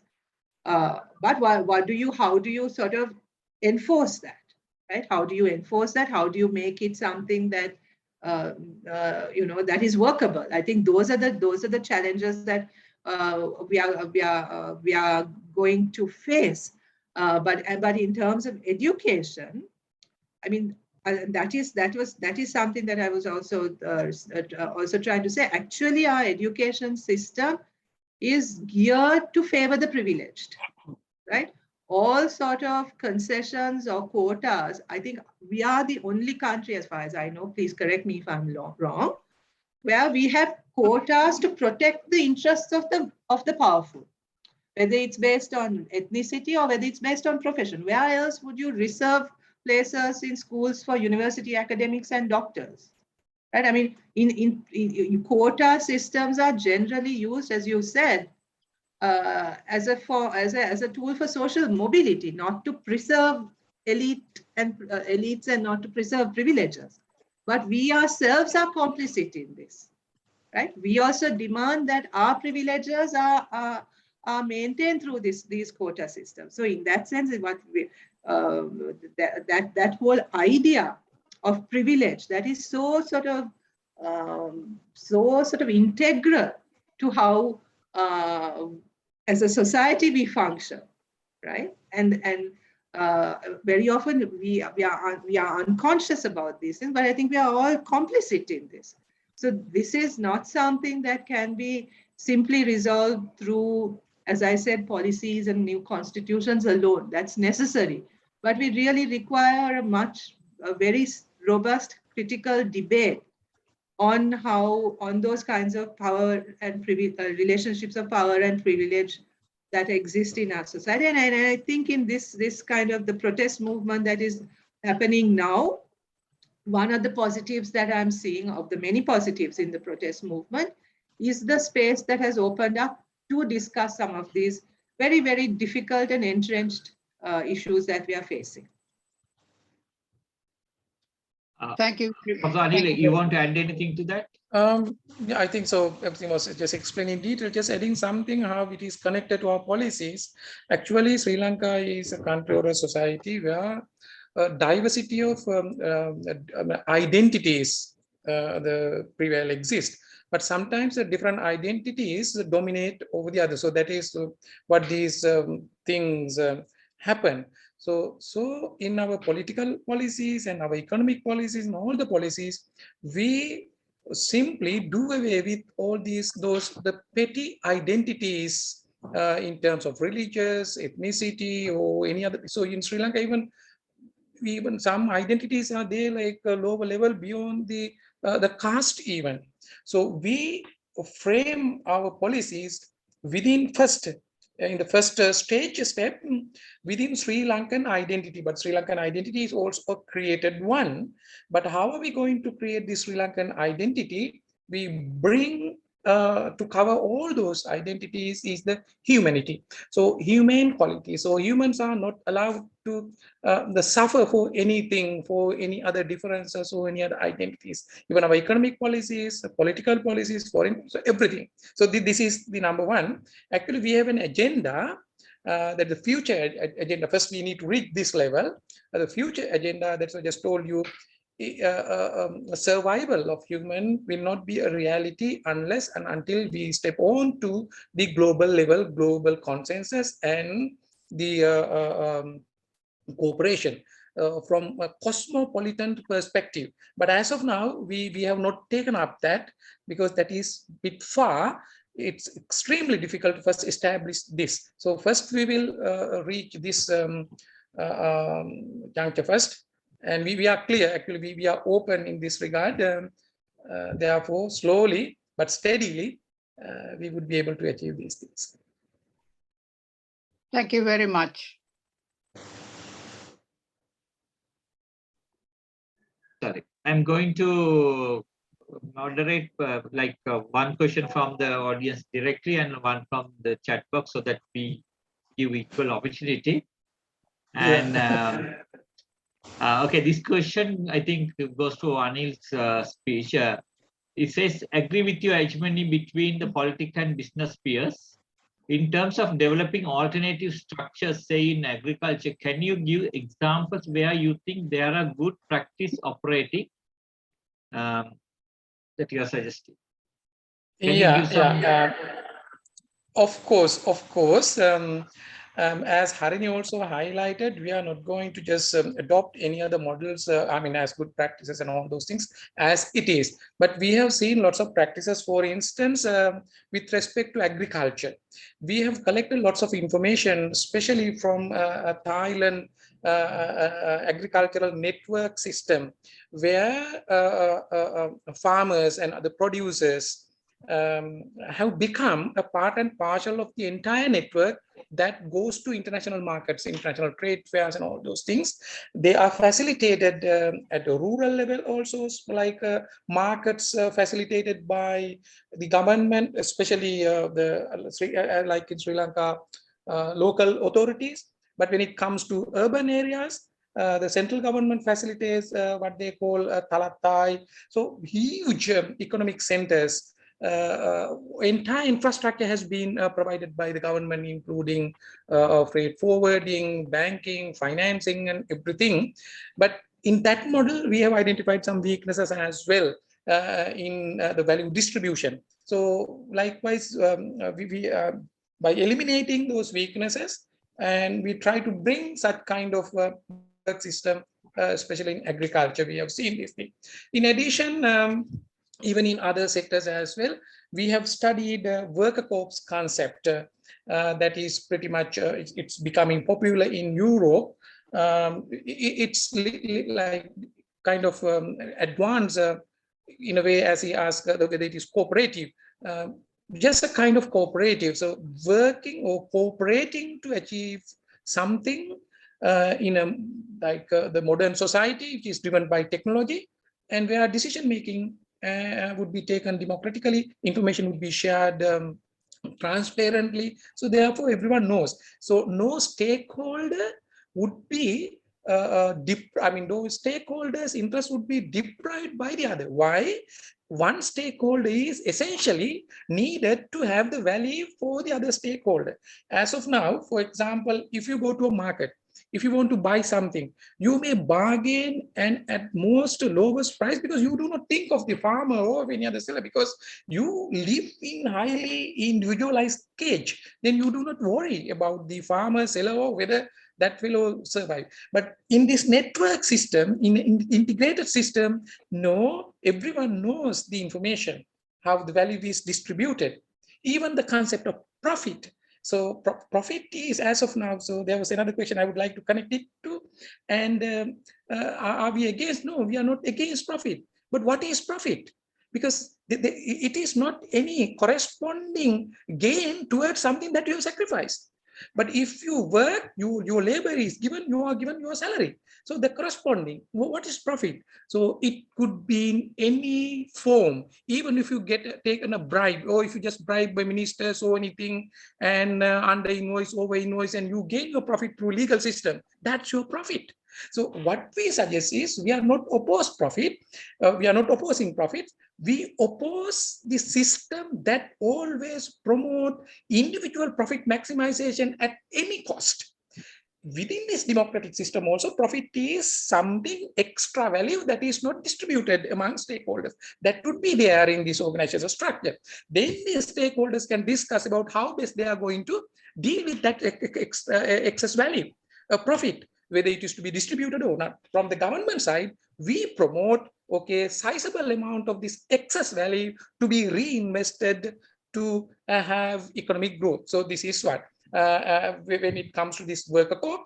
And we have taken another good example from Spain, and the corporation called Mondragon.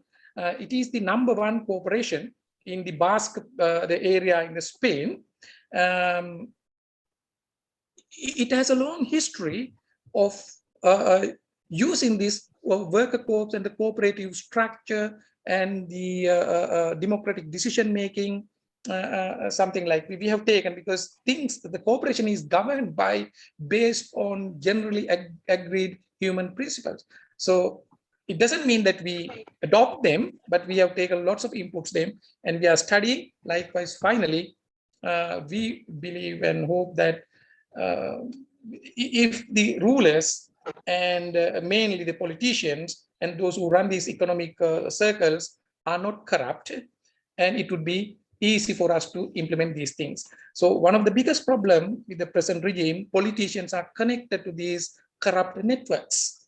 So even though we promote open admission policy, within NPP, no one can enter if you are corrupt. If you have a past track record of being corrupt or connected to these kind of things, so there is no opportunity for you to hold kind of responsibilities. It is automatically detected. So this is how we are going to tackle these issues. Okay, right. Zoom use, I think Dr. Prithviraj, can you ask your questions now? You have raised your hand.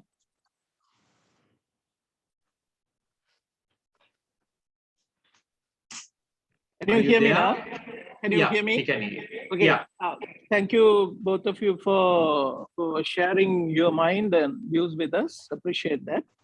My question is, I think, to both of you. I mean, considering the current economic situation or whatever the thing, and especially in the context of the post-COVID era, basically, with a lot of system of unpredictability in the globally also. So decreasing the debt as well as increasing the production and growth and all those things, I know that that would be priority. But then under that, what is your thinking behind this whole thing about negotiating for repayment of the debt and reducing it, and how do you handle that? It's a mess actually. And also, while really focusing on certain priorities to really improve and enhance production within the country, as well as to control the imports as well as the import. But then under that, I would like to check actually your views and thinking on the private-public partnership.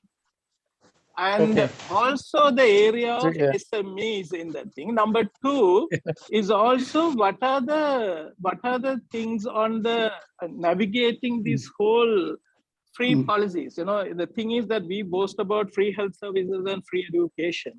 Just because something worked in the past doesn't mean that it has to continue to work in the same way.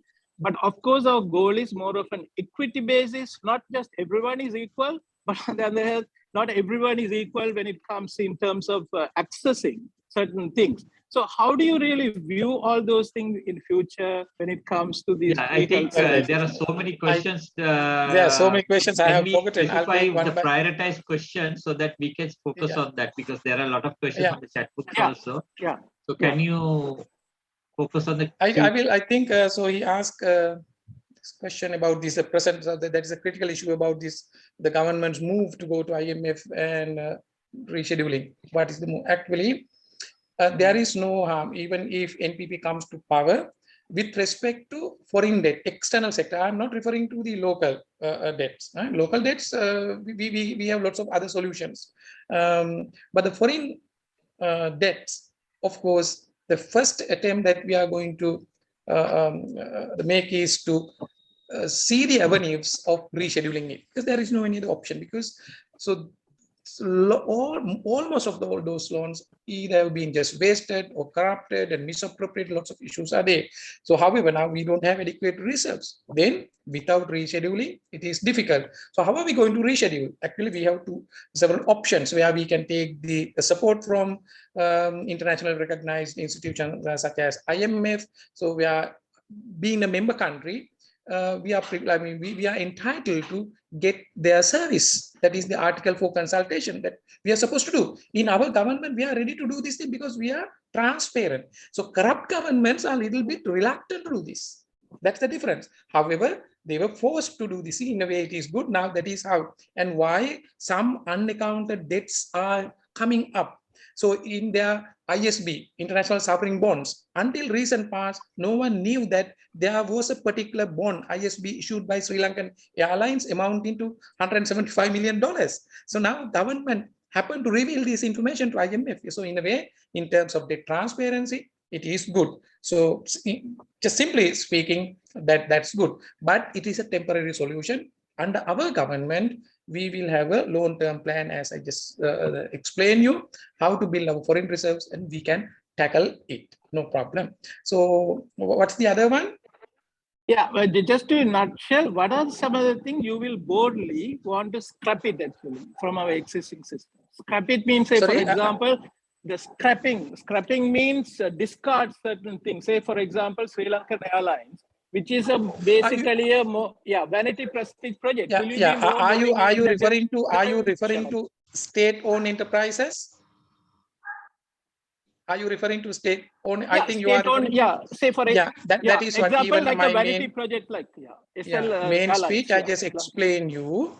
So as of now, most of those state-owned enterprises have become not state-owned enterprises, but specific enterprises to serve the interest of the field.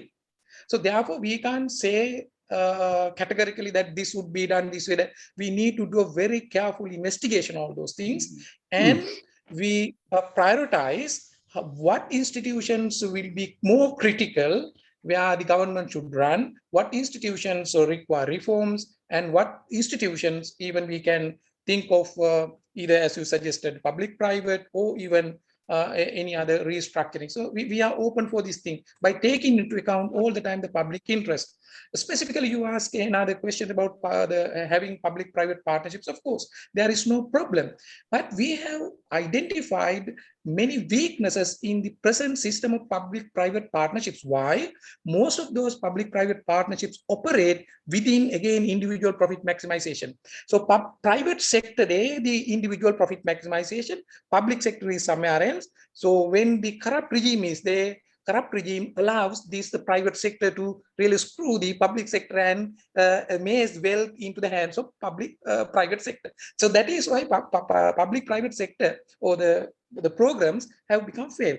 But we can use the same apparatus. Our objective is different. Our orientation is different. Our intervention is different. Therefore, we added in our policies not only public-private partnerships, we promote public, private, and people's partnership. So where then the people also come into the picture, accountabilities can be really upheld. So that is the way forward. Right, thank you. And now I'll move into, there's a question for Dr. Arini. There are two questions. I'm going to link it. One is, how will you stop the ingrained corruption in the current political system and get back the large sum of money stolen from the public? This is what the 2015 government was unable to do. That is one question. The second question is, will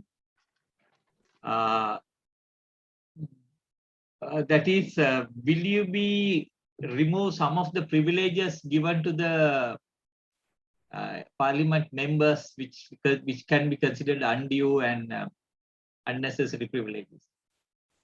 I'll answer the second one first because that's the easy one. Yes, it is in our policies already that politicians or elected officials should not have any privileges that place them in a different position to any other public official, right? So, for instance, the 5-year pension scheme, or however, those fleet of cars, unlimited sort of expenses, or those of things will be completely pruned down. For instance, when it comes to things like vehicles, we don't think that they need the top-end vehicle to get around. There will be a vehicle pool that is available, and everyone will be assigned a vehicle from that, which they have to then return at the end of their tenure. So yes, we think that those privileges have to be brought down, especially in this current crisis, because to get out of this economic crisis, there will be certain measures that have to be taken, and that example has to be set from the political leadership. The political leadership and elected officials cannot maintain a different kind of lifestyle full of privileges while asking the common person to make sacrifices. So that is very important. So that's completely yes. That's a sort of a resounding yes. In terms of corruption, corruption in our country also happens as a result of political intervention and political maneuvering. So if the political leadership remains non-corrupt, we think it is possible to do this. And that's a pledge again that I think we have practiced in our politics, that is evident in how we do politics. And we can definitely with confidence say that we will set the example that the political leadership will not engage in corruption. It will be a transparent, accountable system. We are accountable to our party and to our constituents, and they are not going to tolerate any sort of corruption from us. So that's the model that we are going to maintain, and that will make it easier for us and make it possible for us to pursue those who are corrupt. Our legal team has suggested to us that the current laws are actually sufficient to prosecute those. It is lack of political will that is blocking many of these cases. If new laws are necessary, we will bring in new laws. But the problem why the people are not being prosecuted and why those who have engaged in corruption are not held to account is simply because of the lack of political will. And for us, we come on a very strongly anti-corruption platform. This is going to be a key priority in terms of actually obtaining money that is in offshore accounts everywhere. Maybe Anil has a more technical answer to give, because I think that's not going to be easy. Let's not beat around the bush. It's not tracing this money and finding the money. This is a problem that many countries face with where there are tax havens and all kinds of offshore mechanisms through which money but we will use whatever available resources to try and get at least some of the money back. Yeah, of course, just adding to this, how are we going to take this money back? As Harini mentioned, so very correctly, it's difficult, but still we have lots of avenues. So existing laws, so anti-corruption, money laundering act, the Finance Act, the Corruption or Bribery Act. So within this, lots of provisions are there. Why we have not been able to bring the culprits and crooks into book? So officials and even those who are in the judiciary system, in a way, directly or indirectly connected to this corrupt network. Then you may ask, then even under your government, so they are also there, then you would not be able to do it. And they are also connected, and the politicians are also connected. So as Harini correctly highlighted, if we detach from this network, so we have an upper hand to follow them. So if we try to enforce the law, we would be able to do certain things. But still, there are situations where we would find difficulties of bringing it back. But even within the Inland Revenue Act, we can give power to, even we can amend the Inland Revenue Act and enable the Inland Revenue Department to calculate something called capital computation of every person in this country, if you want. So every person, including you. So in the capital computation, ordinary people will not have such significant increases in capital computation, but the capital computation will allow to capture certain things which are assets held in your name or the people who act in concert on behalf of you. So that's also possible. So when we have this capital computation, there is a possibility, unless you explain how that the wealth has been amassed, that could be acquired by the government. That is one. Other thing is we can use existing international the laws and rules, and some decisions also had given. We can make requests to other countries, and likewise we can access. So for instance, in the case where they have hide their money in shell companies, then there would be a little bit difficulty, because they become owners, that the wealth is there in the shell company, unless and until we can prove that money is misappropriate funds. It's not that easy. So, but if we have a genuine want of getting this back, we can do certain amendments to existing one. Other than that, there are other strategies as well, such as demonetization and just curbing the black market. We need to do these things patiently. Overnight, we can't do.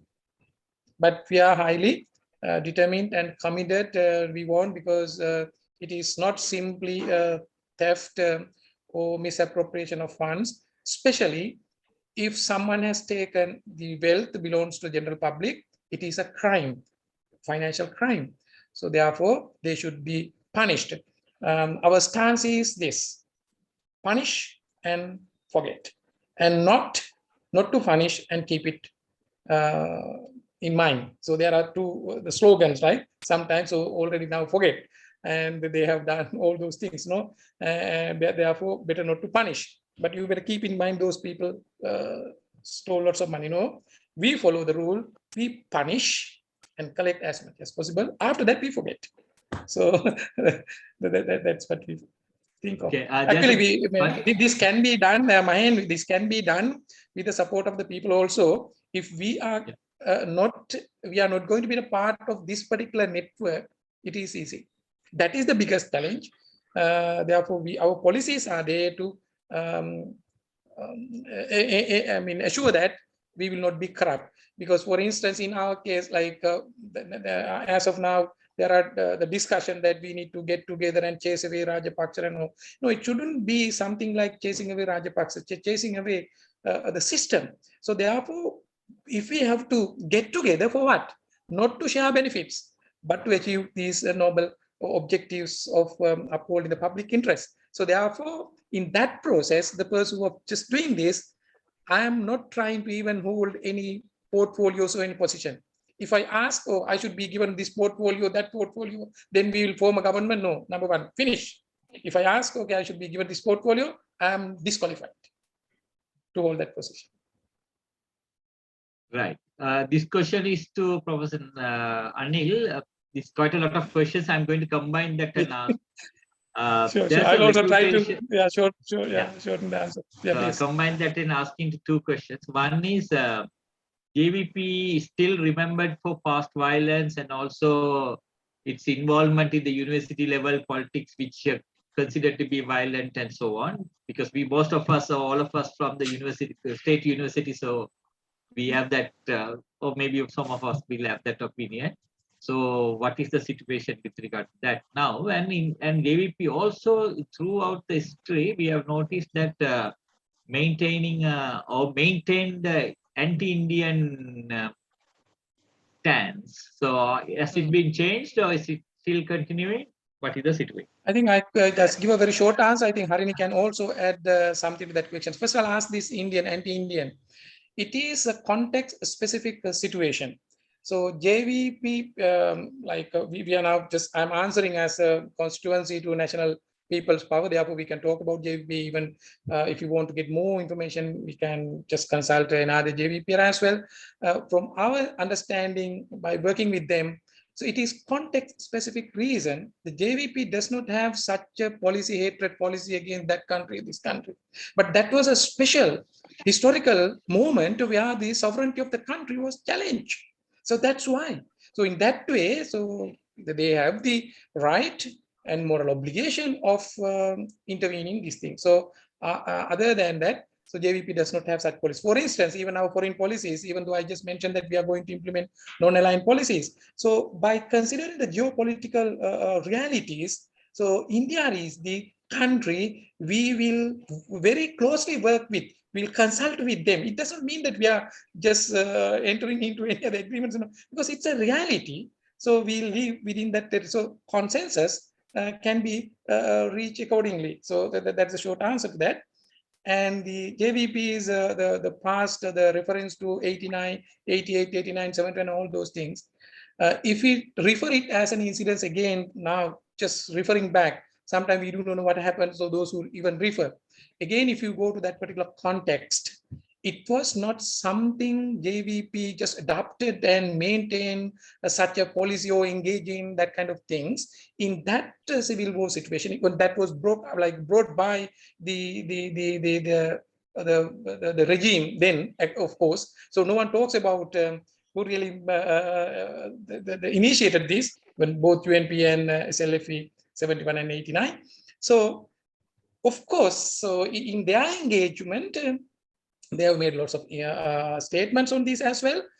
Even the negative things that the society highlights and talk about these things, of course, they are what I believe, they never engage or just reacted in that process to gain any personal benefits or any other things to be achieved by individually the JVP or any other members. To achieve a common purpose, they engage, but there could be mistakes or errors, faults, and all those things. I think JVP have a very good analysis of these things. After that, now you can see in their practices and their appearances, every places, it has been very clearly proven how democratic they are, and how best the politics should be really purified in this country. Harini, so please add. Yeah, Harini can add something to that. Yeah, no, I mean, yes, this is a question that is frequently asked, and I think it's something that, I mean, is also an indication of how history is can be distorted, right? And as Anil said, there's no doubt the JVP were involved in violence, and they have talked about it, and since 1994, they have been part of the democratic system and not engaged in any form of violence. However, in 71, and particularly in 88, 89, I think what is forgotten today is the very extremely repressive state apparatus that was in operation at the time, and that the state was responsible. The state violence in our country has been something that has never been acknowledged. So while we hold the JVP accountable, we've never held the state or the regimes during those moments of violence accountable for what they have done, especially in the South, right? So this is something that I think we need. That's why we said that there needs to be a discussion where all those who are responsible are held accountable, and not just one party. If we think about the 80s period, the Prevention of Terrorism Act was brought in 1979, actually, right? Long before any form, and one of the first people to be arrested under the Prevention of Terrorism Act was Pulsar Alian again, right? For her political activism.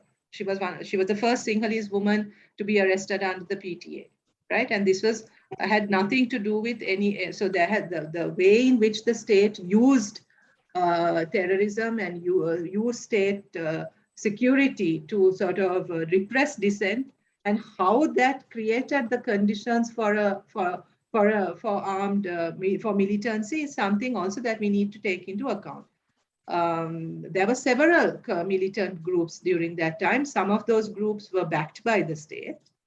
Some of those groups were armed by the state, and certainly the JVP was also engaged in violence, and the JVP has acknowledged, and in several instances, people like Andhra Kumar Dissanayake have acknowledged the fact that they regret some of the actions that they took, and that they admit that they did things that should never have happened. But we never hear that from any of the other actors involved in violence, and as a public, we have never demanded that of the other actors, especially of the government in power at that time. In fact, we've continued to elect them to power, right? So I think this is sort of like a story that, in a way, needs to be dealt with as a country in acknowledging state violence and the response to state violence, and all responsible partners have to come together and maybe acknowledge this and come to some kind of admit their complicity in this. And I think it's a distorted view of history to only hold the JVP accountable for what happened in 88, 89 or in 71. Okay, the next question I would like to ask from Dr. Arane. By opposing the private medical education, lots of foreign exchange is lost.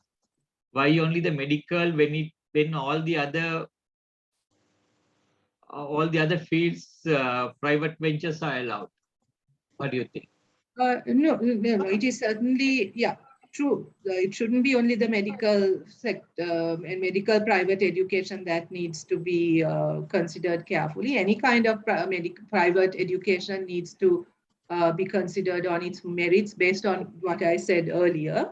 It just so happens that the private medical faculties got a lot of flack because of the professional backlash also, the professional groups intervening on this quite powerfully.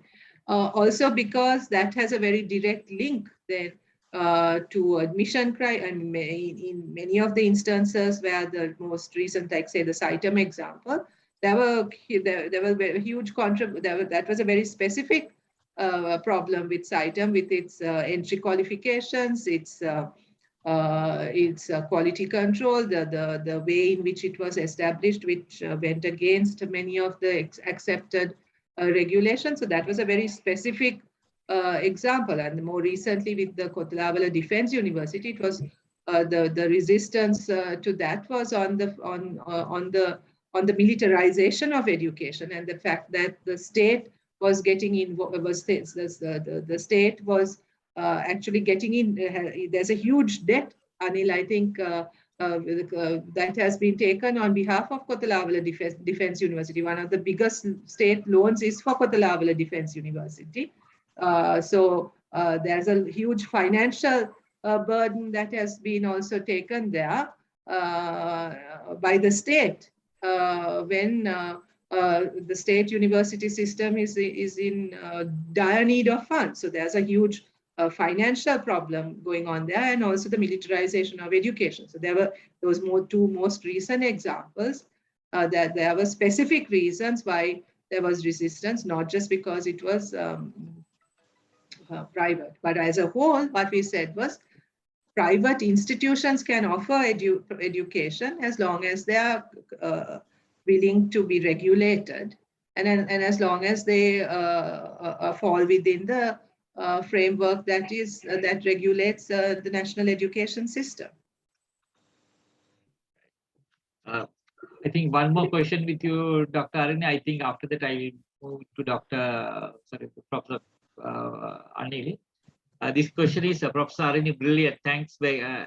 Agree with two things in particular: a truth commission, and that second one is the private versus public is not main problem facing education. What would be the first step you would take in either case, knowing that public have strong opposing views?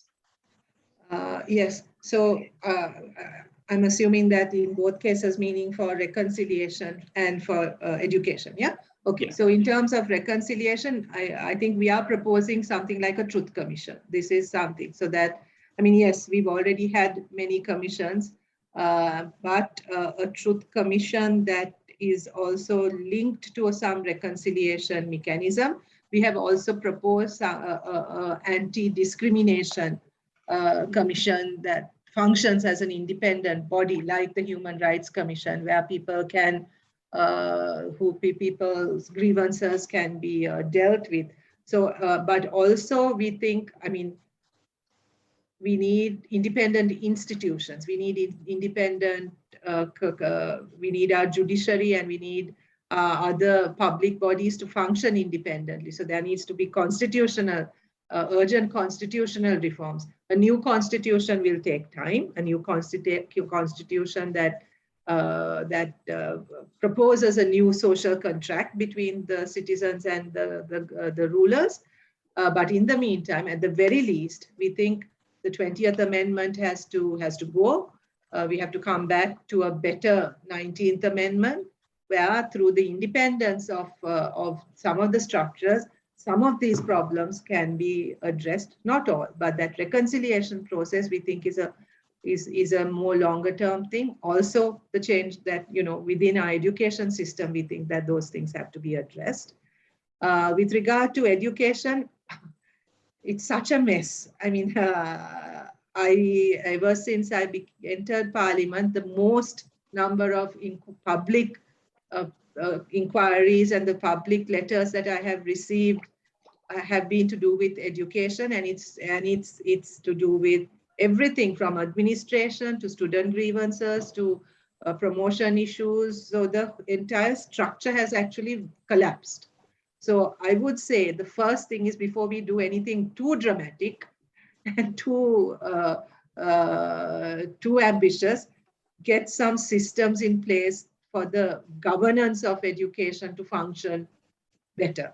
So whether it's terms of salary anomalies, promotion structures, management structures, independence of institutions, sort of ensuring, like for instance, how the University Grants Commission is functioning, how the universities are. So basic sort of management and governance and administrative issues may have to be dealt with before we go in for more ambitious reforms. Because unless we get the people in the system,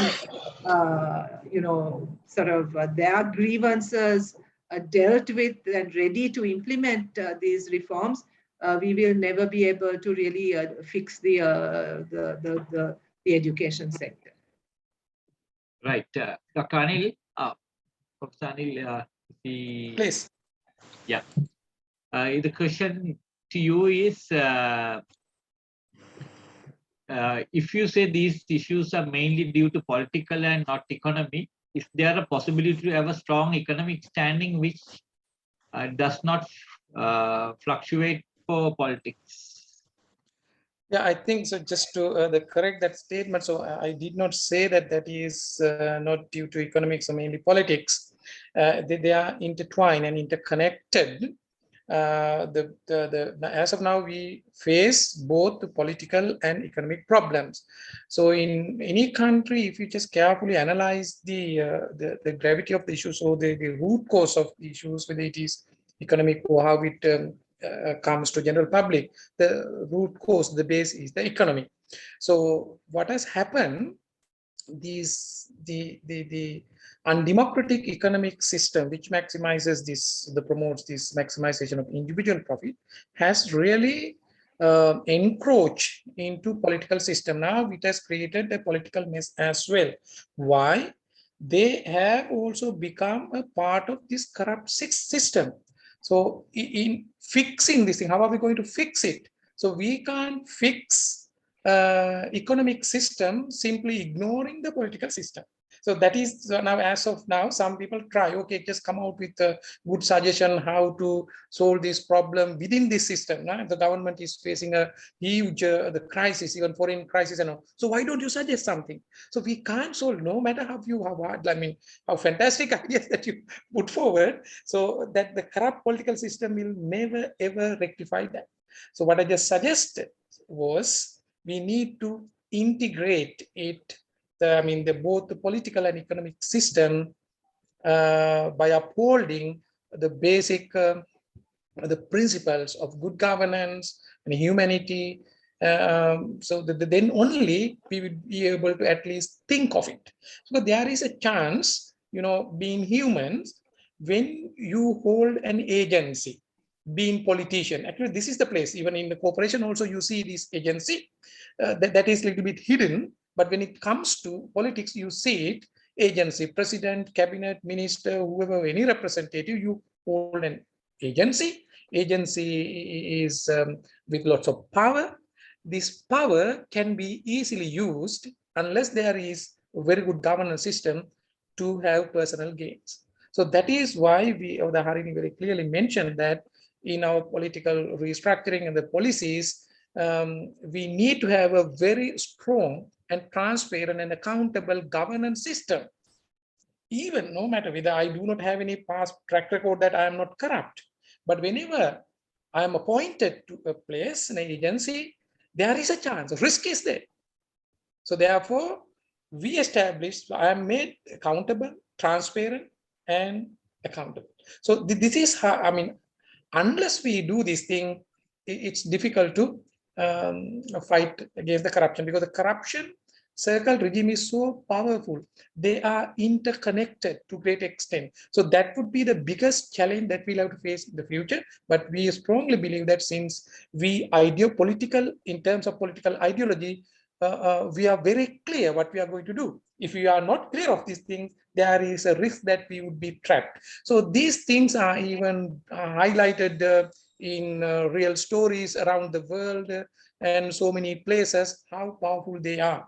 If you have seen, these are based on true story, The International, the movie. So how these corrupt economic circles and social, mainly economic circle in the international, the powerful, and they play the game. It is difficult, challengeable, but we are confident that we can tackle this issue with the support. That is why we always request, we want a government not by holding position or any other power. We want a government with the mandate of the general public who join hands with us and don't allow us to rule you, but please join us to rule ourselves, this country. So in the going by that, when you talk about the corruption also, now we have a large government workforce which is beyond the required level. And we also have a very extended level of corruption in the government sector. Of course. So how are you all planning to handle it? And because that will have a huge repercussion, and you will end up antagonizing the huge workforce. And how are you going to manage? Yeah, of course, that is what, as Harini highlighted this thing. First place, we are not going to punish, I mean, at the operational level, we are not going to just chase behind, catch them and all. The first, we establish a highly disciplined examples from politicians. So we establish these things at the very top level. Then we believe that if you follow these things, if you do not really contravene these principles and uphold those principles clearly, there is a greater chance that the spillover effect is there. To great extent, the other levels would be really, I don't say that the self-discipline, so there is a chance. So that is the first step we do. After that, slowly we observe, we collect information then and there, and we in fighting or curbing the corruption, we do not go from bottom up level, the top down. We start based on the priority top corruption. So we are the networks, so how the networks operate. So we do not worry about, even if you misappropriate the power, even ordinary work at office, take something out from that just to manage their life. That also is defined as a corruption, but we do not touch, to be honest, at that time. Those things would be automatically solved when their life turns to be economically free and they need not to take anything out of this thing. So I think that is the practical way. Otherwise, if you just try to stop all these minor and insignificant things by leaving the top corrupt, it will never, because this is the corrupt system always promote that slogan. Oh, when you work office, you better fulfill your duty. You are just forcing innocent and underprivileged people not to be corrupt, but you are corrupt. So that is not practical. That is, I think, this is our approach, Mahin. I think Harini. Right. So do you want to add to that one? So is that correct? This is. You're muted. Your mic is muted. No, I am in agreement with what Anil. It's a challenge. It's not an easy thing. But I'm sorry, I have to leave in at 8:30 for something, if that's okay. So let me just say this. Anyway, I mean, I think, anyway, we are going to stop at 8:30, so please continue. Okay. Yeah. No, so it's the thing is that it's a challenge, and it's not an easy thing, but I think it's what has to be done. So we have to do what has to be done, right? However difficult it is. And the issue is that in many ways, this is a political moment where we have been given an opportunity to seriously think about what kind of reforms we need. And I think it would be a serious mistake if we don't make use of this opportunity and if we sort of try to once again go for the superficial reforms. I think we have to acknowledge that we have whatever systems and processes we've put in place over the last several decades simply have not worked. And we absolutely have to start afresh and rebuild this country. So for that, I mean, that's not easy. That's why what Anil said is so important, that we need the people's mandate for this, right? And that's what we are working on. People have to want this, and people have to agree to those serious structural reforms that are necessary. But we are of the view that there are no shortcuts here.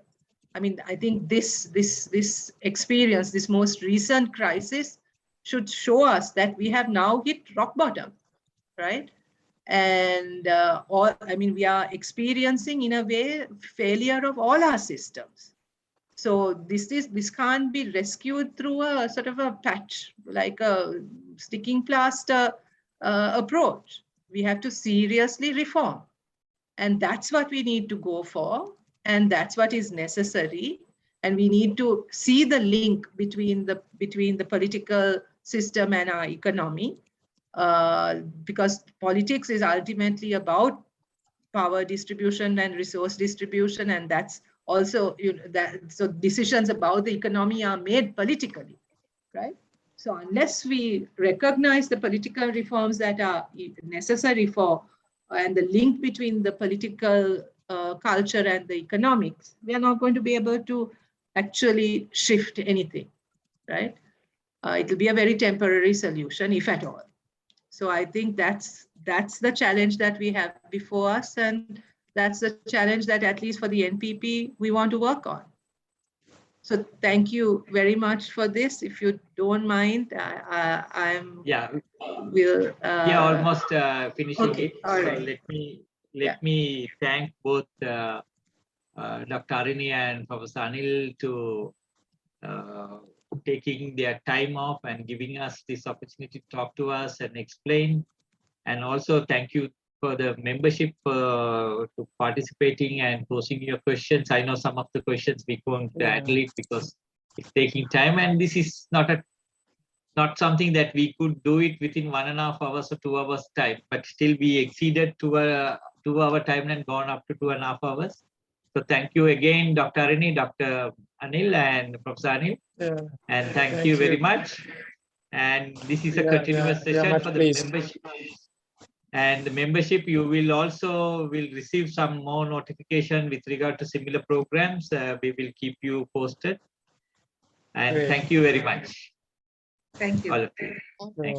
It's our great pleasure. Thank you. Bye bye. Thank you. Thank you.